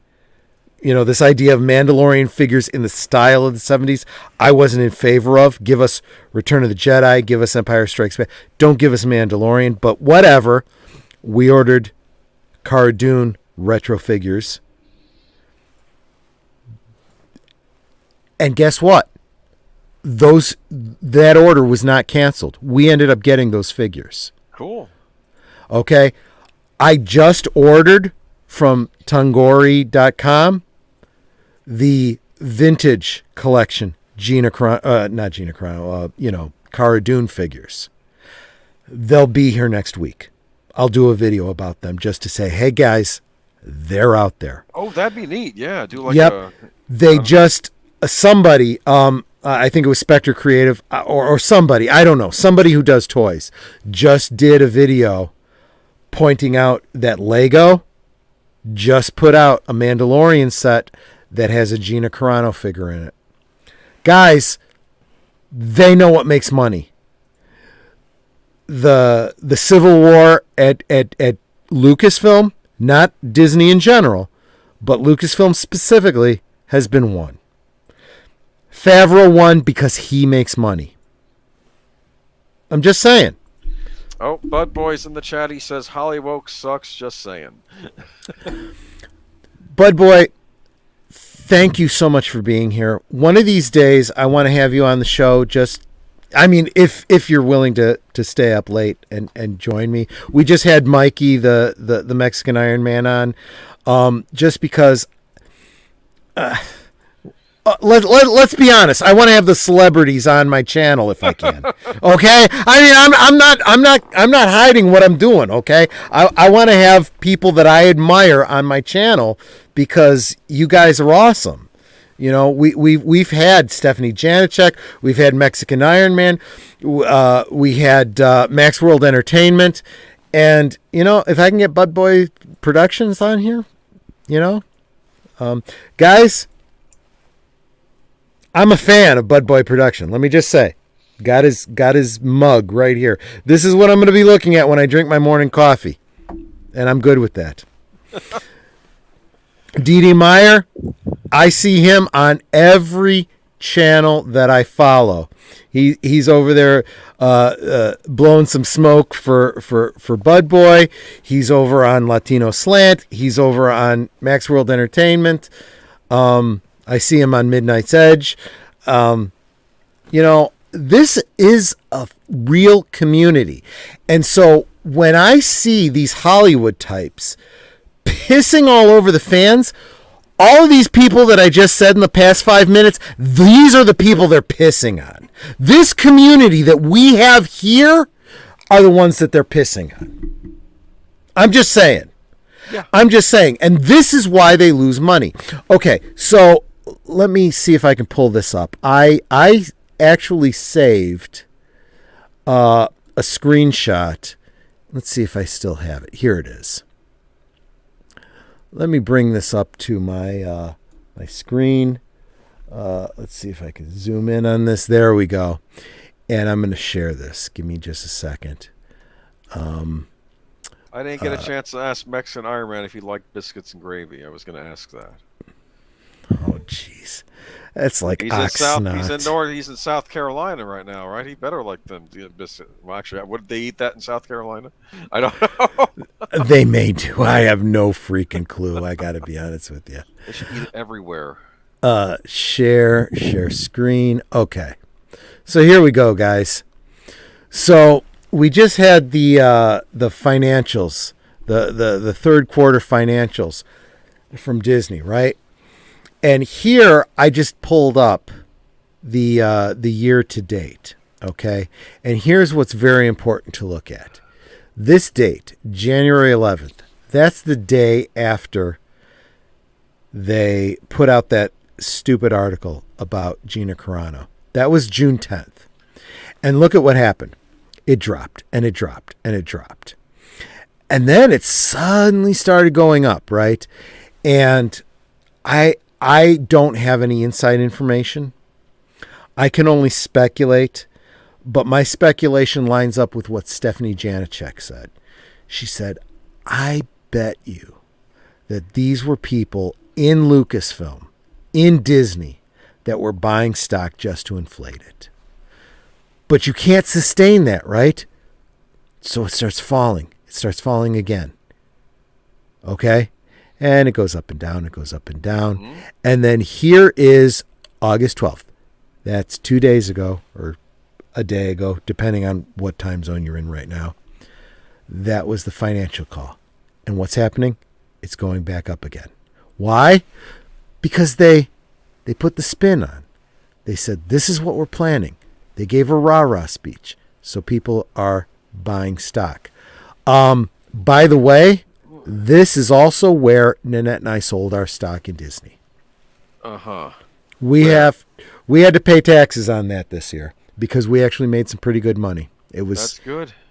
I mean, it was way up from where we bought it. We actually didn't buy Disney stock. We bought Pixar stock before they were bought by Disney. But when Disney bought them, that split the stock. Right? Well, what are they getting everybody all excited about? Shang-Chi, the Eternals? What were they saying? Well, guys, this is where, again, I'm going to refer you to another YouTuber. I recommend that you go and subscribe and listen to the most recent video from Valiant Renegade. Please. Yes, I mean, do yourself a favor and subscribe to him, but watch some of his videos because he can't get monetized until he has the view time. So please go watch some of his videos and see what I see in him. He knows the industry. He's got some insights that I think are brilliant. When I first started watching him, I was like, "Oh, this guy gets it," you know. And one of the things that he was pointing out was that, I mean, there's definitely something going on with Disney, not just Lucasfilm, but now it's also happening with Marvel as well. Okay, let me back up. Everybody likes to bitch and moan about every time somebody brings up a civil war, okay, at these companies. You are a fucktard if you don't realize that every single company constantly has some kind of internal struggle going on, okay? So when someone comes up with a rumor and says, there's a civil war going on at Disney, okay? Your response should not be, there's no civil war at Disney. It should be, well, duh. Because every company has something going on, okay? So whether you want to believe it was Kennedy versus Favreau or whomever, there was definitely some arguments and bitching and moaning behind the scenes over Star Wars, okay? I've had a suspicion, and no proof of this, but I think that a certain faction at Lucasfilm got very angry about Mr. Luke Skywalker showing up at the end of the season 2 of The Mandalorian, and I think that's when they laid the plans to get rid of Gina.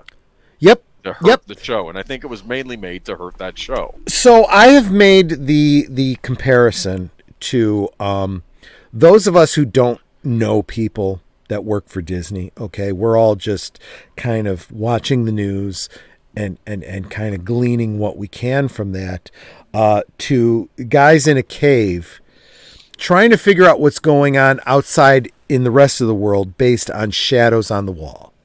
Okay? You know, the old Greek syllogism, right? So yes. The best I can do is look at what I see in the news and, as an intelligent person, extrapolate what's going on, right? A little bit of logic, a little bit of perspicacity, and you figure out what's actually going on, right?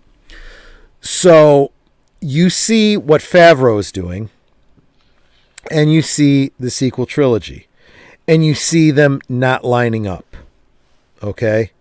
And you go, seems to me like there isn't complete agreement over there at Lucasfilm.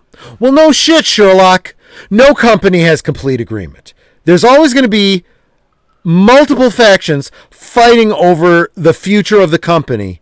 And the one that is the most successful, the one that has the best record, the one that makes the most profit is the one that wins. Every single frickin' time. Why? Capitalism. That's the way of the world. That's the way companies work. I don't care how idealistic you are. I don't care what your political beliefs are. I don't care what message you're trying to push. If you're not making money while you do it, you will fail. You will go broke. You will have no capital. You will have no resources. Nobody will hear your voice. Period. Okay? So, why is Favreau doing so well and the High Republic is being found in the bookstore on the clearance shelf? Because people actually care about Baby Yoda. People actually care, shockingly, about Cara Dune. Why? Cara Dune's a strong woman. Ever heard of feminism? Ever heard of women? Women are 50% of our fucking population, people. Just saying.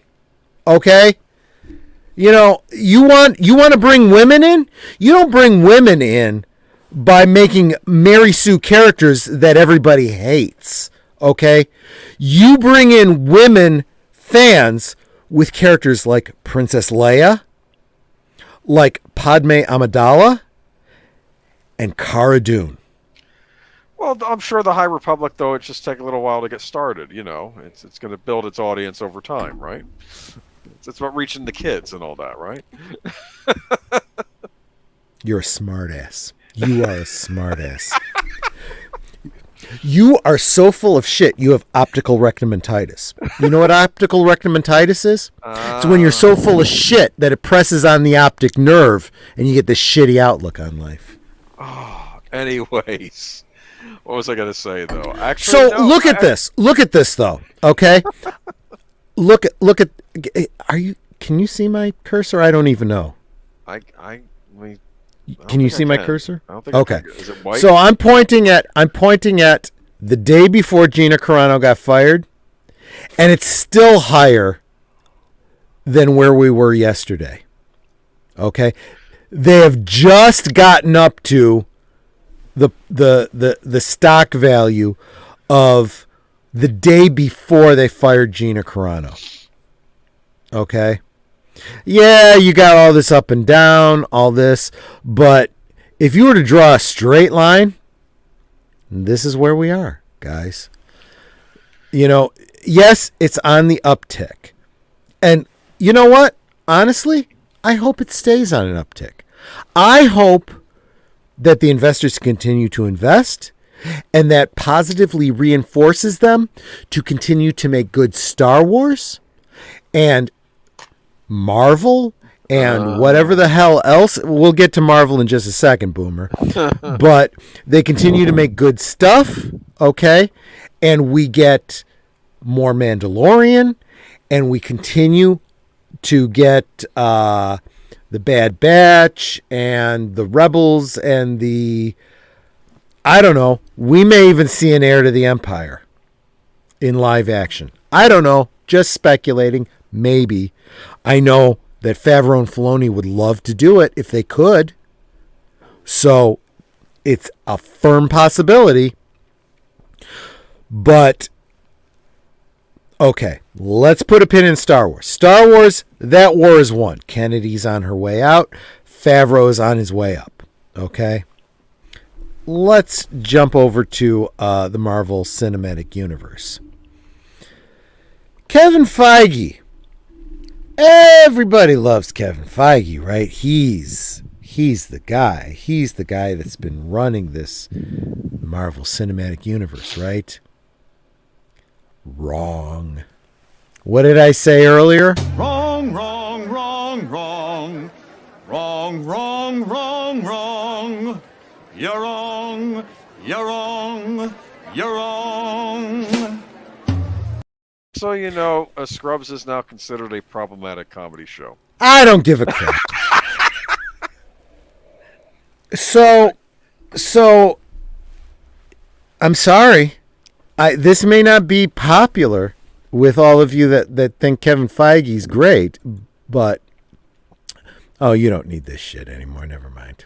Forget this crap. Get rid of it. Yeah. Yeah. Kevin Feige has been coasting.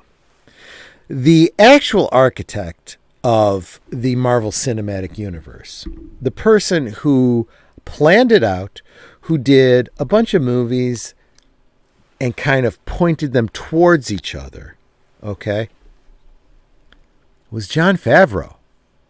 Jon Favreau was responsible for Iron Man and all of those movies that eventually led to what became the Marvel Cinematic Universe. Kevin Feige just wrote his coattails. Okay? Kevin Feige was to Jon Favreau what Kathleen Kennedy was to George Lucas. Boom. I said it. And I stand by it. And now the Civil War is over at Marvel. Unfortunately, though, there is no Jon Favreau analog. The Civil War is between Kevin Feige and Bob Chapek. Bob Chapek. How have these shows been performing? The Falcon and Winter Soldier, Loki, They've been shit. WandaVision. They have not been pulling in the numbers. Now, granted, it is much harder to get numbers for the streaming services than it is for the films, okay? But what we have seen, they are not doing well, okay? And again, I'm going to point you all back to the investors talk the other day, okay? And they were saying, "Oh, we're doing so well. We got so many million subscribers in 2021." They're all coming from Hotstars or whatever the name of that company is over in India. Interesting. Two things to say about that. First, the financial situation in India is very different than it is in the United States. So a subscription over there costs significantly less because the cost of living is so different. They don't make the same kind of money we do over here. Financially, it's closer to a third world country than it is to the United States, okay? Mm-hmm. Secondly, that company over there in India, not only do they get subscription dollars, they also have commercials. So they make commercial dollars too. That is very different than the situation you have over here on Disney Plus, where so far you don't get commercials. What's interesting, Paramount Plus has a commercial option or a non-commercial option for more money. I think you're going to see that more and more.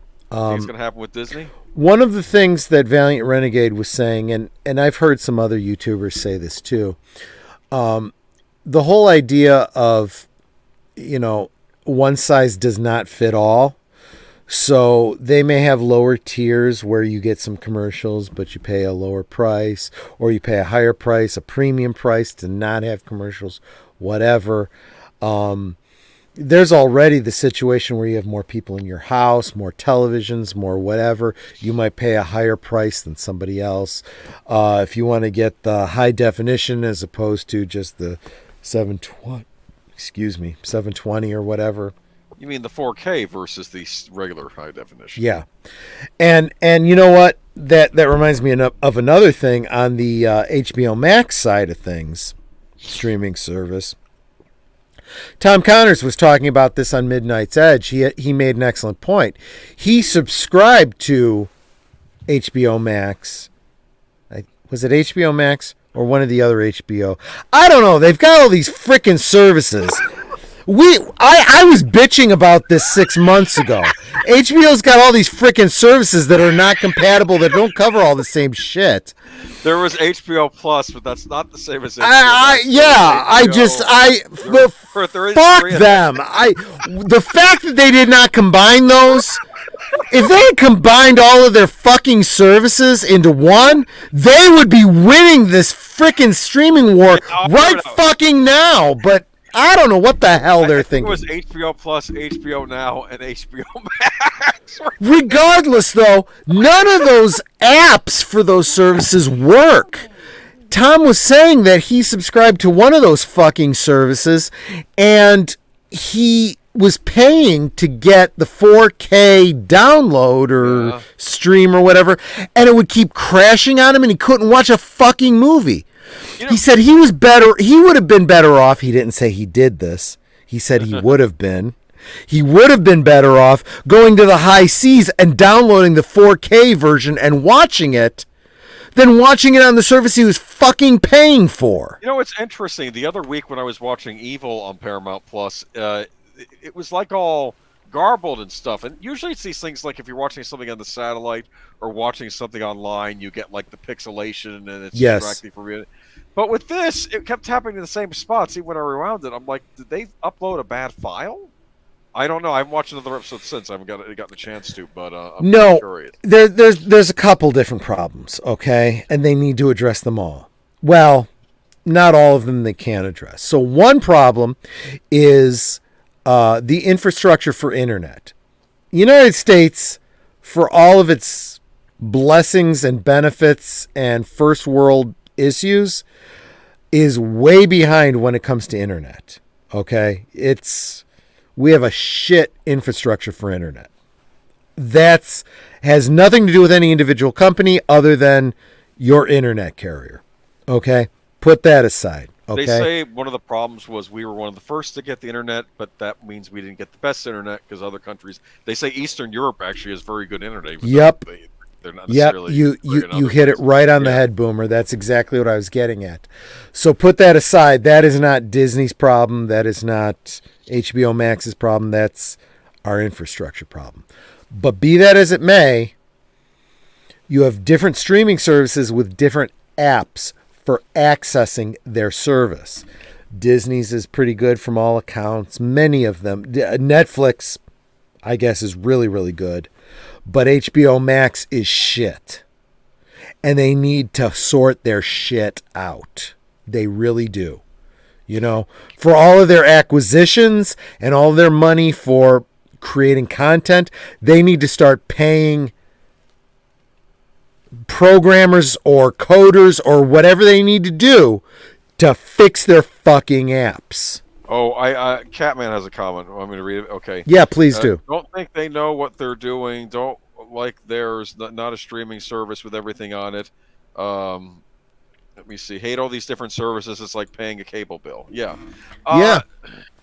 I made a rant on Sunday about how it's the home of Star Trek, Paramount Plus, except when it isn't, and they take off the old Star Trek, and you're stuck with the new Star Trek because they sold it to some other service that you now have to that's an issue I hadn't gotten to, and that's licensing, right? Licensing.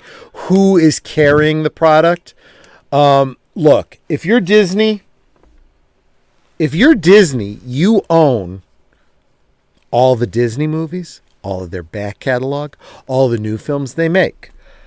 Lucasfilm, Marvel, and now 20th Century Fox and Pixar. You should have all that shit on your channel. If you don't, what the fuck is wrong with you? Wasn't this a problem with Kathleen Kennedy early on? Didn't she sell like the television rights to like a lot of the old Star Wars movies, like for some unseemly lower than what they should have sold it for? I wouldn't be surprised. She's a dumb fuck. This was some controversy early on. But that aside, I mean, this is really no different from the business model we've seen from Marvel Comics. before there was a Marvel Studios, okay? Marvel Comics licensed out all of their titles to different movie companies to make movies about their characters, TV shows and so forth, cartoons, toys. So when Disney came along and bought Marvel, they didn't get everything Marvel owned because those licenses were still in effect.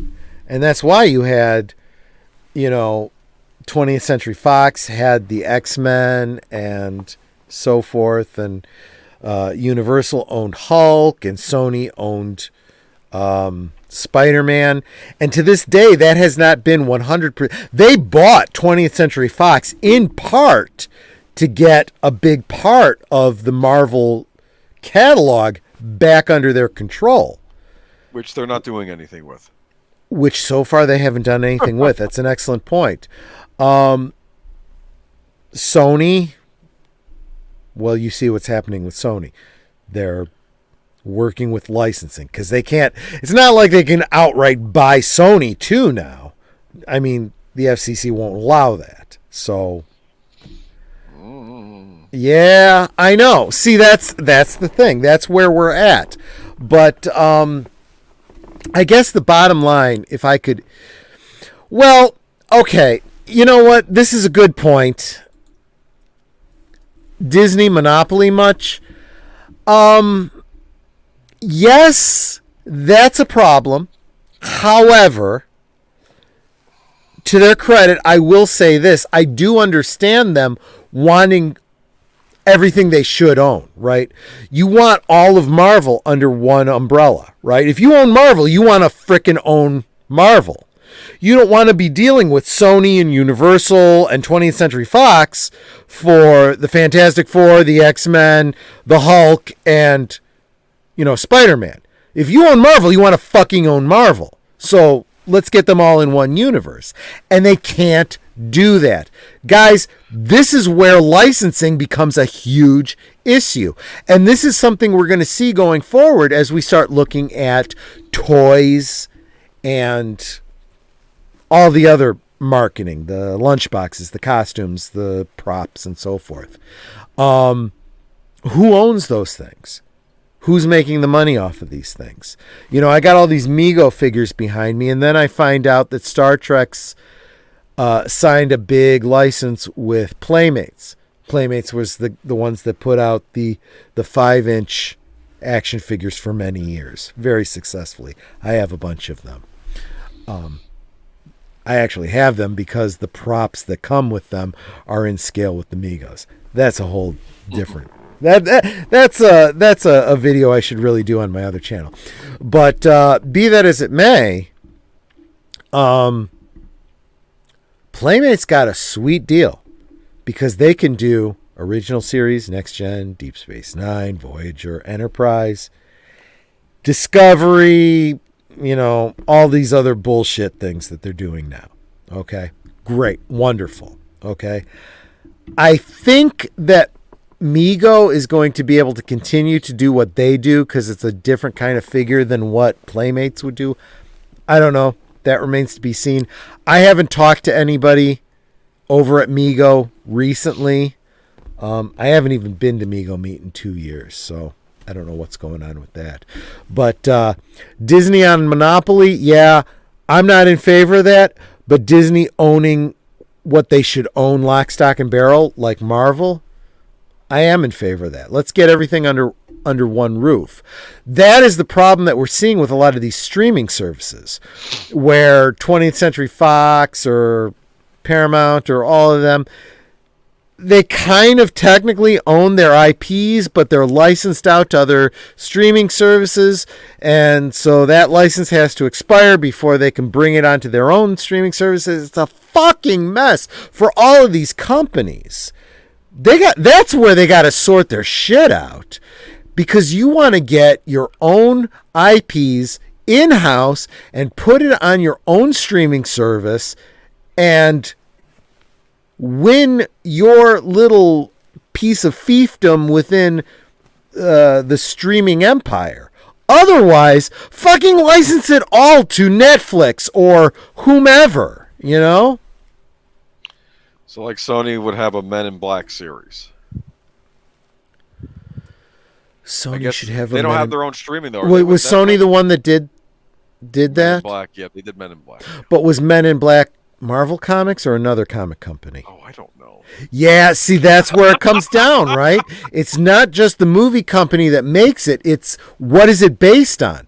Is the IP owned by a comic book company? I don't remember who did Men in Black, if that was Marvel Comics or some other comic book Or company. DC or an offshoot of one of those. It definitely wasn't. It definitely wasn't DC. It could have been an independent one. trying But to the think point is, I think is Sony working with Netflix though? They don't have their own streaming, correct? I think they were. I don't know. I don't know. I don't think Sony has their own streaming service. Yeah. I think if they had a choice, they'd probably get in bed with Disney. But I don't know. Casey Scott, Men in Black was Dark Horse. So it was another independent company. Okay. Yeah, you know what? I like Dark Horse. Dark Horse had Star Wars for a while, and they did some of the best. They had the Old Republic comics, Tales of the Old Republic. That was some good shit. Fuck all of this High Republic bullshit. Go check out what Dark Horse Comics did. That's way better. Way are better. In the High Republic, I haven't been paying attention to what's. I don't know, and I don't give a fuck. Nobody does. You know, here's the problem with Kathleen Kennedy and her dumb chuckleheads. Okay, they decided that all the books, all the comics, all that shit was non-canon, right? So why the fuck is anyone going to read any of your books? I don't. Is High Republic supposed to be the new EU? Is that what that's supposed to be? No. Okay. As far as Kennedy is concerned, it is canon. But nobody accepts it as canon. But the EU was canon at one point, wasn't it? It was kind of beta canon. Well, not Splinter of the Mind's Eye, but I don't know. I thought that the okay, no. You mean the later like EU stuff like books. Heir of the Empire and the using Vaughn and all that other stuff are using Vaughn. Yeah. Okay, that was most fans considered it canon, and most of it worked well together. Better than most other franchises. Star Trek books, fuck all that shit. None of it. No, not that they weren't good stories. They were great stories. There are some Star Trek books that I loved, but the canonicity of them doesn't match. They all contradicted each other. Okay. Wasn't there a Star Trek book written where Captain Kirk survived his fall from Star Trek Generations and he's alive? So yeah, there was a whole series of books that William Shatner ghost wrote. There we go. Yeah, forget that shit. No, Kirk lives. Anyway, go ahead. But the thing is, those kinds of canons are all fun. Whereas there are some things in Star Wars EU canon that isn't always perfect, but for the most part, it was really good. For the most part, it all meshed. Even the books that I didn't like, I would read them and go, well, it doesn't contradict anything. I'm okay with it. You know? The Truce at Baccarat, the Courtship of Princess Leia. Yeah, some of them were kind of weak, but you know, they didn't ruin canon. Okay, they weren't, you know, The Last Jedi. Okay, you know what I'm saying? When they started getting into the Yugon Voth, I know there's a lot of fans of it. But when they killed off Chewbacca by dropping a moon on him, I was like, okay, fuck this shit. This is just a bunch of shit. This is a bunch of shit. You know?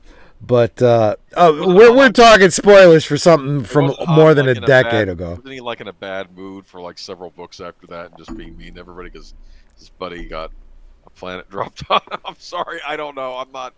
Like I say, okay. Casey Scott is correcting himself. He's saying it was Malibu.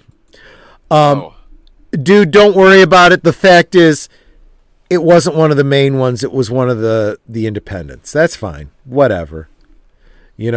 But that's just it. I mean, that comic book company licensed out to what, Sony? So you've got that relationship, even though Sony doesn't own Malibu or Dark Horse or whoever it was. Okay. Someone acquires Sony, that doesn't necessarily mean they own Malibu. Or if they buy Malibu, that doesn't mean they own Sony. It's so complicated. It almost makes my head hurt. Okay? They've got to iron these things out. I mean, on the one hand, I don't like monopolies, but at the same time, I want people to own what they own. Get it all under one umbrella and say, I own Marvel. Okay?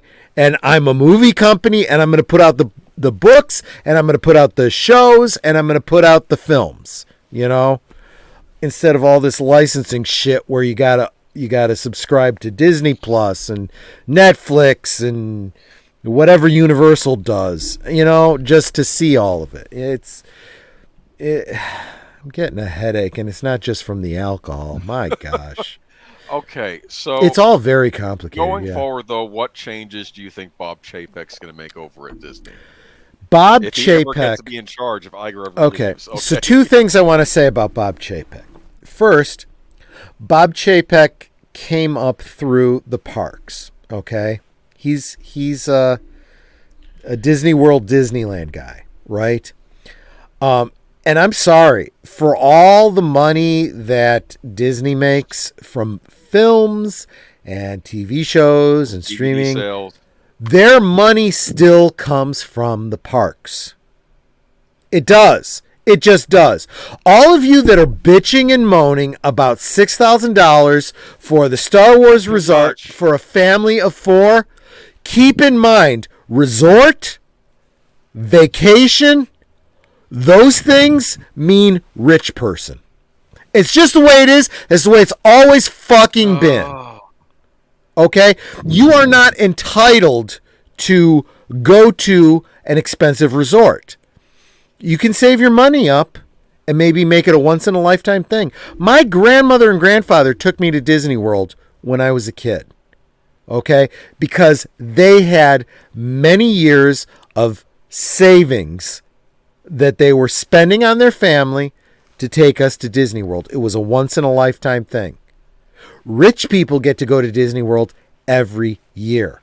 Okay? And they get to stay at the resort in the nice hotel where they have people licking their ass and whatever they do, and they get the caviar and the, gold flaked ice cream and all that bullshit. Okay?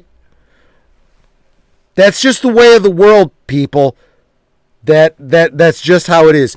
You are not owed anything. You want to go see Star Wars Disney Resort? Start saving your pennies. Quit spending all your money on the streaming services and the toys and the Air Jordans and the designer jeans. Put that money in the bank and spend it at the resort once in a lifetime. Could I get a cookie that looks like Baba Frick? Do you want to?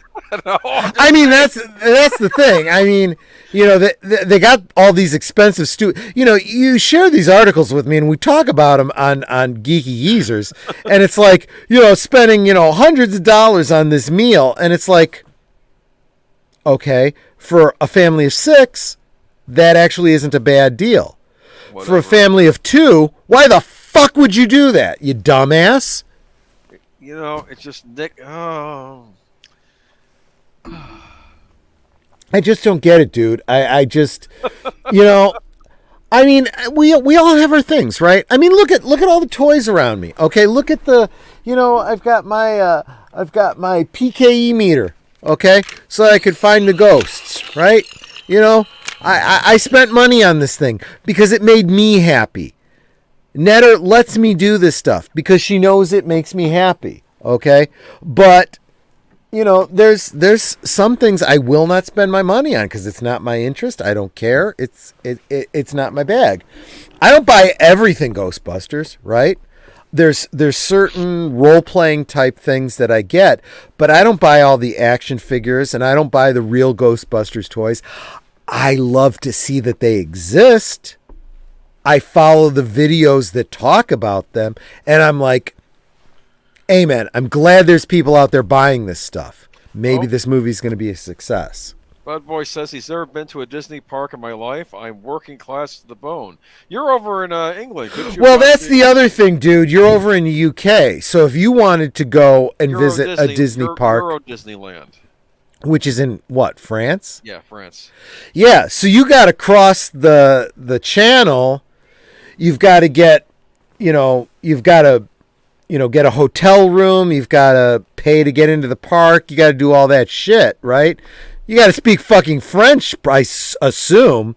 Whereas, Age Boomer over here, he lives in frickin' Florida. So he could just drive, park, buy the tickets, and go to the park for the day. A 3-hour drive. And then go home at the end of the day. He doesn't have to pay for a hotel room. See? Yeah, Paris. Holy fuck. Bud Boy Productions, have you ever... You know what? Fuck it. Your name is Matt. I'm just calling you Matt. I'm doxing you, man.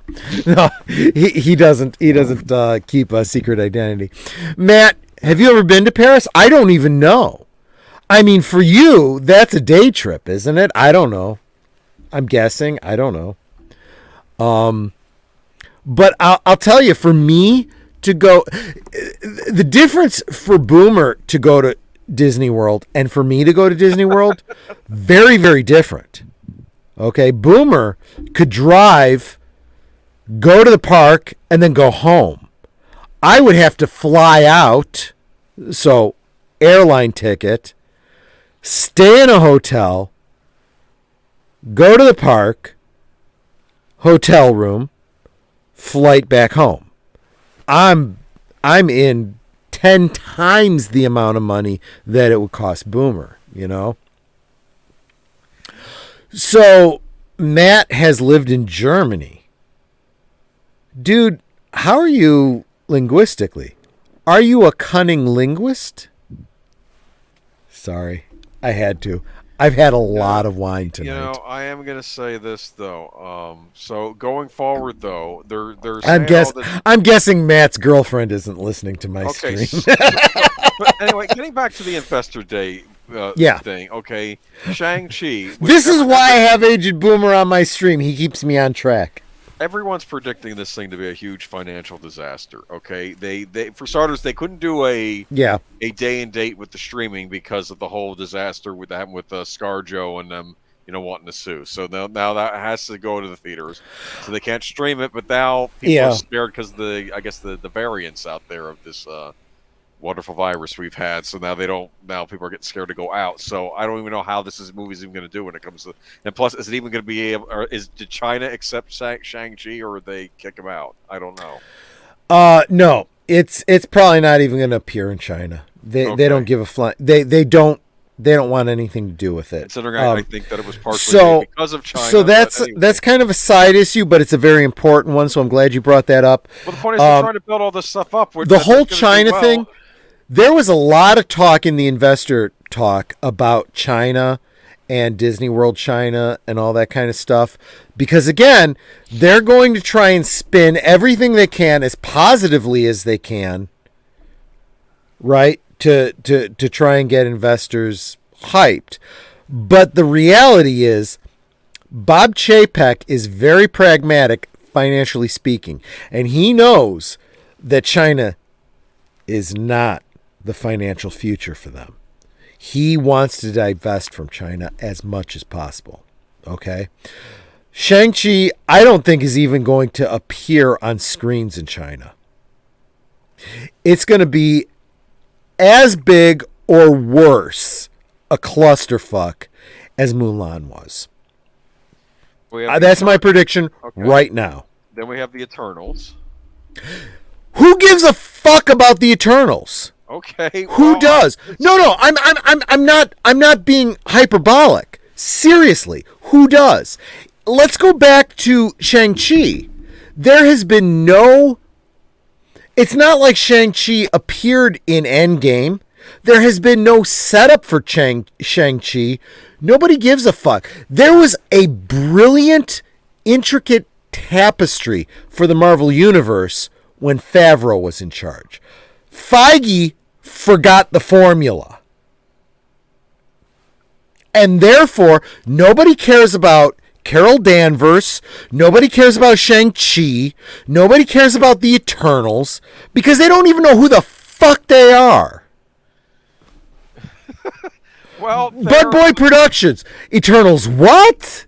Well, He doesn't... did- Yeah, because who's been talking about did the people- Eternals? Well, did people know who the Guardians of the Galaxy were, like Rocket Raccoon and Groot the Tree and all this, and it did very well. So, maybe the Eternals. Yeah, was because fighting in they a had bottle. great commercials that had great music that people were like, hey, this actually looks good. I want to see this. Have you seen that kind of a commercial for the fucking Eternals? We had some like 1960s ballad thing playing during the thing, and it's like they're it's like the whole Chariots of the God thing. They helped us build the pyramids and stuff, but they didn't interfere with the human events or something, right? Then I don't know. I don't know what else they have planned. They have Thor: Love and Thunder, which is going to have Melissa McCarthy. Lady Thor. I'm all fucking excited about that. Melissa McCarthy Look, is going to be in it.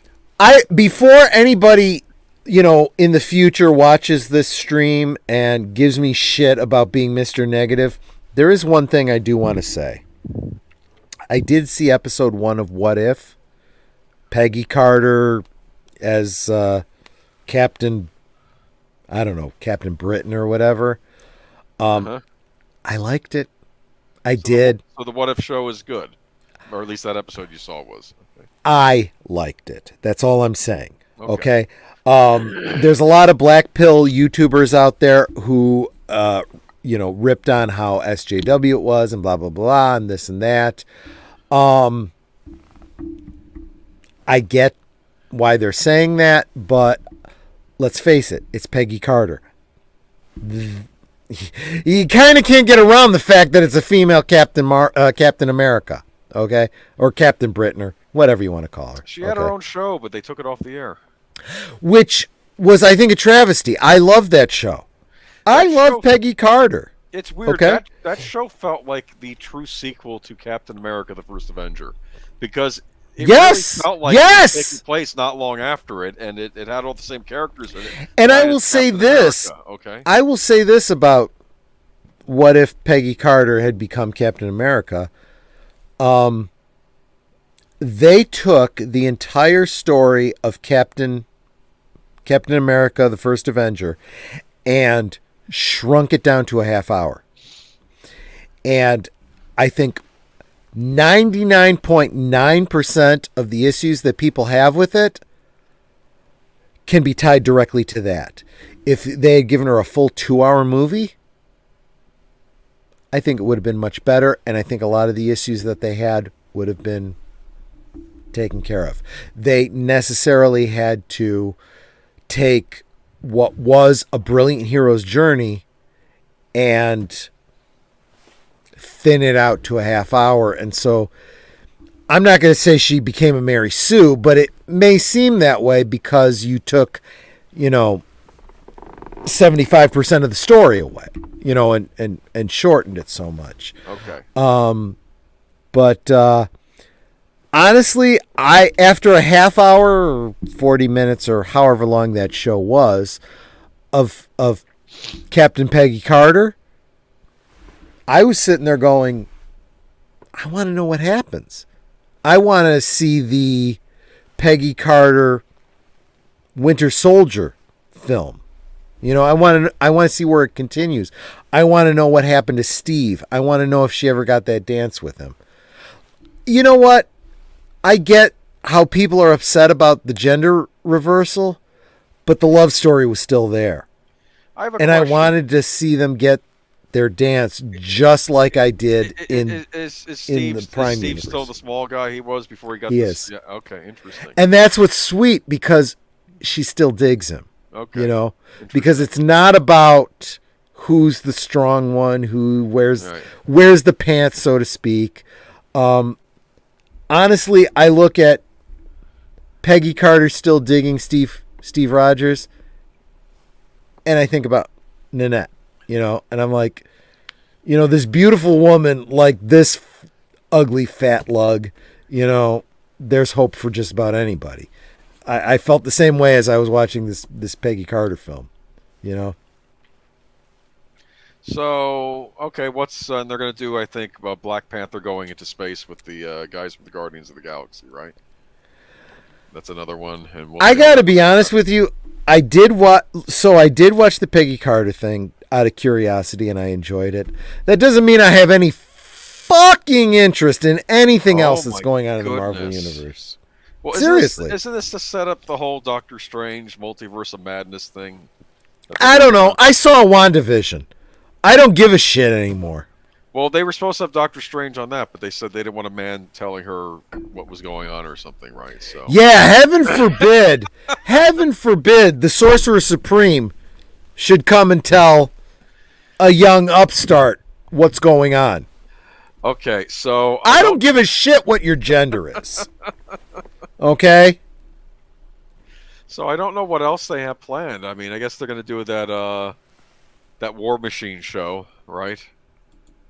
Yeah. Or Iron Patriot, or whatever they're calling him now at this point. I don't know. And I don't know. Yeah, I don't know. And they keep hinting at Secret Invasion.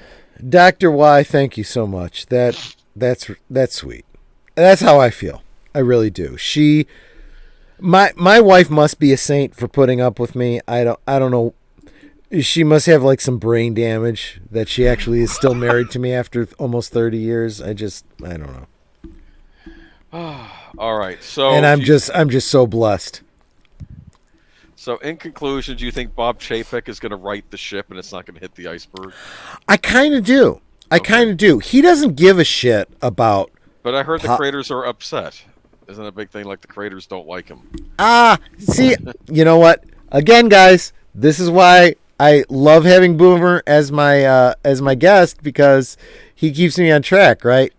So, creator, it's very interesting. Of course, you're referring to that article that I didn't write down.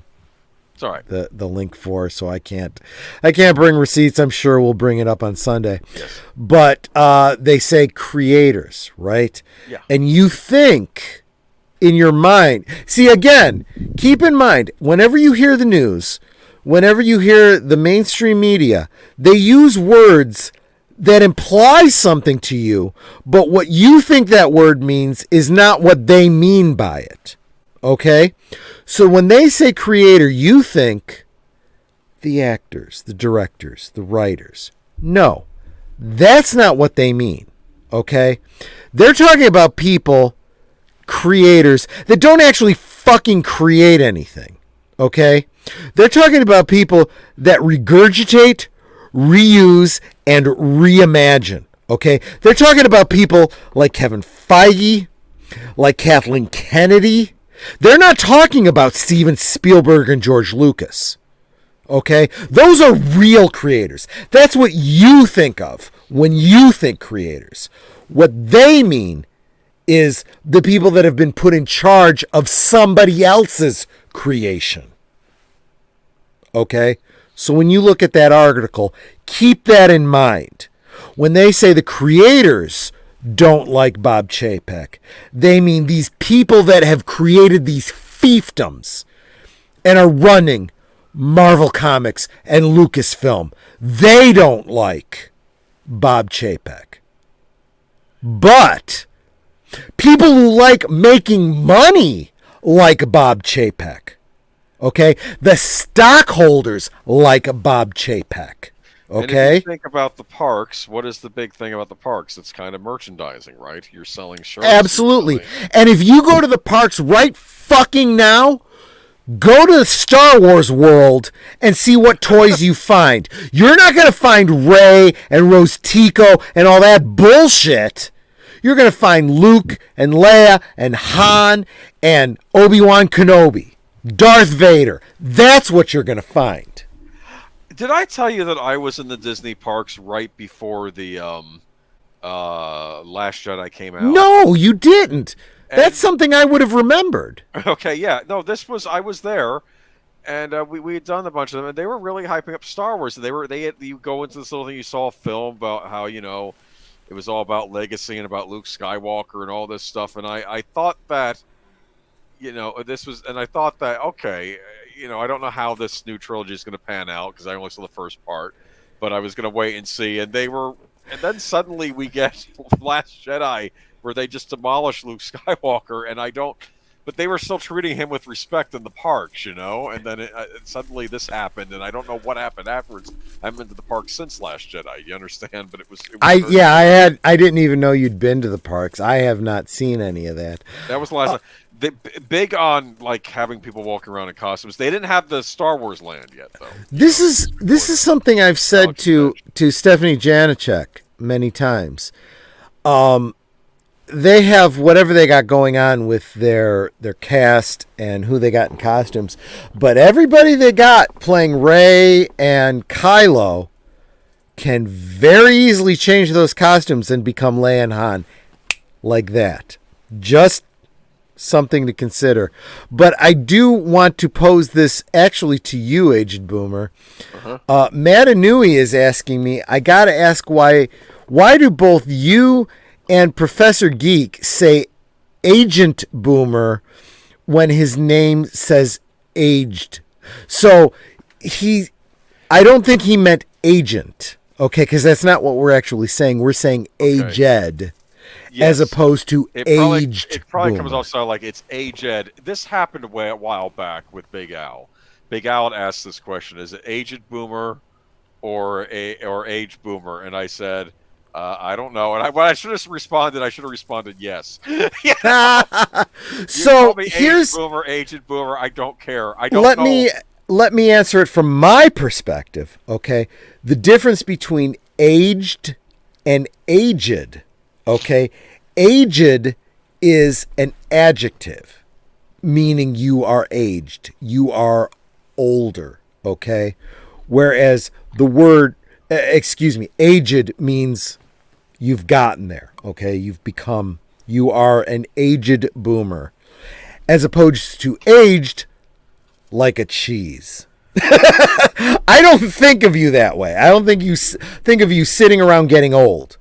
I think of you as aged in terms of seasoned. Here's what happened with me, okay? I used to be Mr. Up and with it in many aspects of popular culture. As we all did. And then it felt like, am I falling behind because I'm not understanding what's going on? I can't follow Star Trek Discovery. It must be beyond me. I can't. It's like it's like, what are the kids into these days? I don't really know. Okay, so it's when you cross that threshold and you realize like the whole thing about loving the Korean boy bands. I don't get it. I didn't like American boy bands. You went there, really? Okay. No, seriously, I don't know. What I get into. it. The kids are into what? They're into. I guess they kind of like the Five Nights at Freddy's stuff. That was a thing. I'll tell you what. I used to watch Matt Pat's videos about that. I would never play those games, but I'll watch the videos about it. Here's something else too. I thought this was really kind of sweet. Dr. Y Designs Network says, Netter's Network, y'all have been married as long as I've been alive. Yeah, we're old farts. We really are. I mean, there is, despite what this fucking generation wants to say, there's something to be said for wisdom, okay?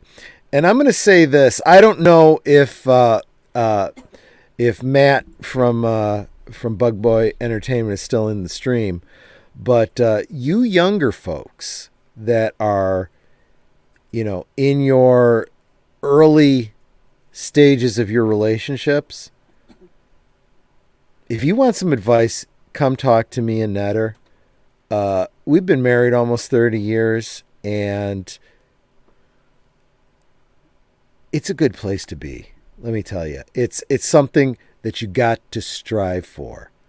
And I can tell you the secrets to success. You know what? Screw it. I see Bud Boy Productions just said, I'm still here. He's listening. I'm going to give everybody this advice. Okay.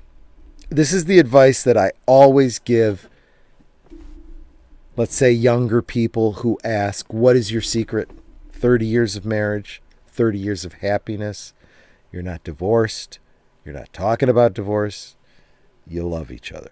What is your secret? I'll tell you what that secret is. Men, love your wives as Christ loved the church. And women, submit to your husbands as to the Lord. Okay? That is not a popular idea these days, where women have to be their own person and not submit to anybody. But let me tell you something. If your man loves you the way Christ loved the church, what did Christ do for the church? He gave up his life. Yes. If a man is willing to give up his life for you, can you not submit to him? If both of you do that thing, you will always have happiness and you will always have love. Just saying.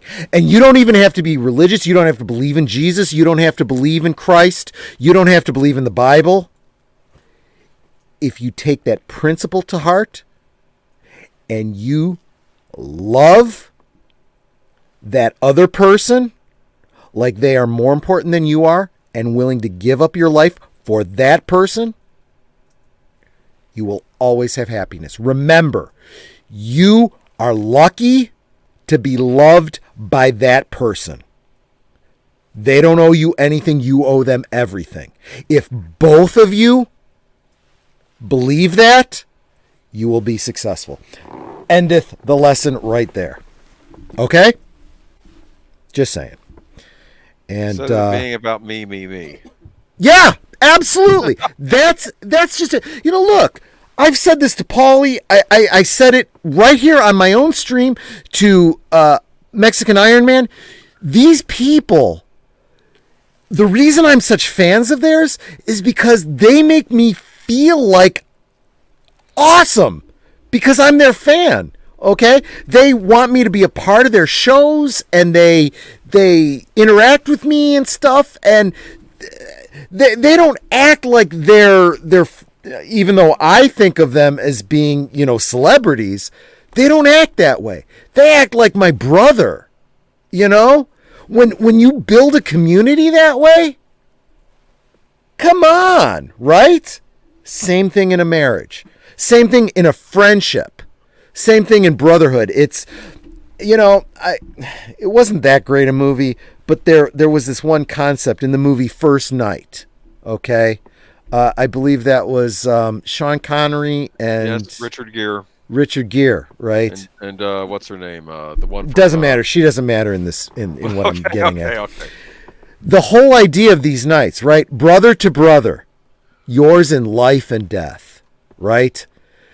The whole idea of the round table was, yes, we have a king and he's above all the rest of us, but as knights, we sit down at a round table that has no head and we are all the same level and we're all unified, right? What an incredible concept. How do you not share brotherhood that way, right? A band of brothers, that whole concept. You are united by your struggle, right? And that's why, I'll tell you what, Paulie on Latino Slant, I don't agree with him 100% on everything. We disagree on some things, and we'll kind of, debate some things in his chats and whatnot. But we agree on so much more than we disagree that it's okay to disagree. And we come out of it and we're like, okay, that's cool. You don't agree with me. I don't agree with you, but that's okay. We're still brothers in this interest, right? There have been so many communities I've been involved with, YouTubers that I followed, that I put myself out there that way, and they said, nope. You don't agree with me on this? I'm blocking you. Yeah. I don't want to have anything to do with you. I don't care that you send me and my daughter gifts at Christmas time, and you did everything you could to support my channel and build my community, and you know what? I'm blocking you because I didn't like this comment you made on my video. Guys, that's the kind of attitude that leads to divorce. Just saying. Maybe this is where people need to talk it out, maybe, right? Mature people would. Yeah. Mature people would say, you know what? And because I've had this conversation with Nanette. Now, I don't want anybody to think that Nanette and I are perfect, that we haven't had bumps and struggles and arguments and gone for days without talking to each other because we were both assholes. It happens. We're human. But ultimately, you eventually get to the point where you just go, look, you said this thing and it hurt me. And if you care about that other person, you listen and you go, damn, I did hurt them. That's not what I meant to do. Right. I'm sorry. I do not say those words easily. But if I care about you, if I put you above me, I will say those words to you. Cool. I just realized I've kept you significantly longer than you intended. A little bit longer, Agent not Boozer. significantly. But yeah, we should probably be wrapping up. But I did want to mention, though, we were talking about knights and King Arthur, and what do we have tomorrow on Big Al's channel? Sword of the Valiant? Or I don't know if Sword you'll of be the there or not. Valiant. I will be there. I did I get that movie, or do I better need to get get it? Because I better get it. But you know what? Not That's easily available. Okay, I'll put you that that's you. That's you and Al. Nanette and I will be there, but neither one of us have seen that movie before. What? Honestly, I'm sorry. How did you miss I have every Saturday afternoon they would play this movie. Okay. I have read, the epic poems and the stories and all the Arthurian legends. I haven't necessarily seen all the movies. Yeah, I know. It sucks that I've seen, First Night and I haven't seen Sword of the Valiant, but I'll see it tomorrow, okay? Oh my goodness. Okay. Give me a break. I will be giving you an earful. Okay. F you, dude. All right. No, what I meant was I'll be talking your ear off just about all the things in this movie. That's what I meant. No, I'm looking forward to it. on. I will do my best not to nitpick it if it doesn't like match up with Mallory or something like that. Okay. Oh, it won't. There's a new one out too. I'm curious about the new. There's a new Sir Gawain movie out as well, which I'm kind of curious about. But we'll be doing. I don't know. I'm always trepidatious about anything that's new these days. This is this is A24. It's more like an indie style studio. It's not one of the major studios. It's like a upcoming studio. They're the ones that put out some weird movies in the past, like they did Midsummer, which I didn't care for, but I don't know. This one might be interesting. It's either going to be good or bad, but I'm not expecting it to be. I'll tell you what. It's more artsy. Okay, I'll put it to you that way. Okay? There are two, I don't know what you'd call it, like shared universes or whatever, that could really do very well. Arthurian and Robin Hood. If someone wanted to take the time to do it right. Kind of the way we're talking about Universal Monsters, the way we're talking about the DC Universe. If someone wanted to make it a labor of love and do it right, it could be done very well, but nobody's doing that. Everyone wants to deconstruct. Everybody wants to reimagine. Now I have to spoil an episode of Robin of Sherwood for you, okay? Okay. There was an episode once where there was this gang of bad thieves, like Robin Hood's the good thieves, and these were bad thieves, and they're after this woman whose family was guarding this special sword, okay? and I think she had to get the sword returned to someplace, okay? And I think they stopped the bad guys, and the place she was trying to return it to, I don't know if it was Camelot or Avalon, and basically all the Knights of the Round Table, like the spirits were there, and they took the sword. It was really neat, okay? It's like, oh, now Robin Hood has confirmed the Arthurian myths were real on the show, you know? It was like they were taking a nod to Arthurian myth in the end of that episode. You got to see the Knights of the Round Table, but they were more like spiritual visages of them, and I think they took Excalibur back, or they took something back. It was interesting. Yeah. Okay, but anyway, it was a nice little ending to the episode, I thought. Yeah. No. It was just Robin Hood encountering. I know that you really enjoyed that show. I didn't. Didn't what? I was gonna say I didn't see it, but I might have seen the first season of it. I don't remember. No. Anyway, I like it, and it's actually a show in the same vein as this movie we're watching tomorrow night. It's that '80s sword and sorcery. Now, I'll tell you what. Let me get through tomorrow night's stream and get fired up about that before I commit to anything else. No, don't commit to any Robin Hood Sherwood right now. You watch that if you want to watch it or not. I don't care. Anyway, Dude, I got a stream tomorrow that I gotta watch with Bud Boy Productions. I've got to get your notes done for tomorrow, and I gotta make sure that I have the movie for Netter and I to be able to watch Sword of the Valiant tomorrow night. Got a busy day, so I do because I got to be ready for Sunday for Geeky Geezers. Yes, and I have a going away thing for an old coworker of mine, so but I will be back in time for the stream. So, but just in case I'm a little late, let Al know I'll be here shortly, okay? But it shouldn't be an issue. I'm leaving at 9. I'm leaving an hour before, so. All right. Dr. Y Designs says, Netter's Network, Troy Pacelli. I bet you two would be good at cosplaying as First Knight's Arthur and Guinevere. That's not a bad idea. Yeah, that probably would work. The other thing... What I thought would actually be a pretty good cosplay for us. Just watched the movie Fido last night. Have you seen that movie? Anyone seen Fido? No. Fido is a very unique zombie film starring what's that girl's name who was in The Matrix? Moss. Carrie-Anne Moss? Carrie-Anne Moss, yes. Yeah. Carrie-Anne Moss, and Billy Connolly plays a zombie. And he basically plays a zombie who's got like a collar on that makes him not he doesn't kill people. He like becomes a servant, right?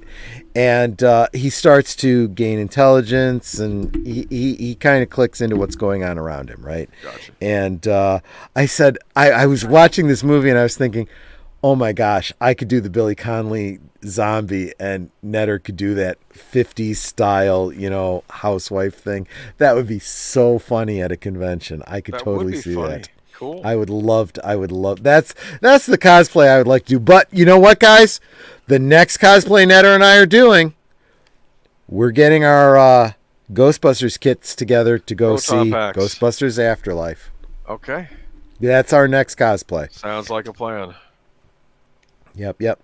So that's it. That's it for tonight. Tomorrow night, Big Al Presents, where we'll be watching Sword of the Valiant. Sunday night, you Aged Boomer for Geeky Geezers.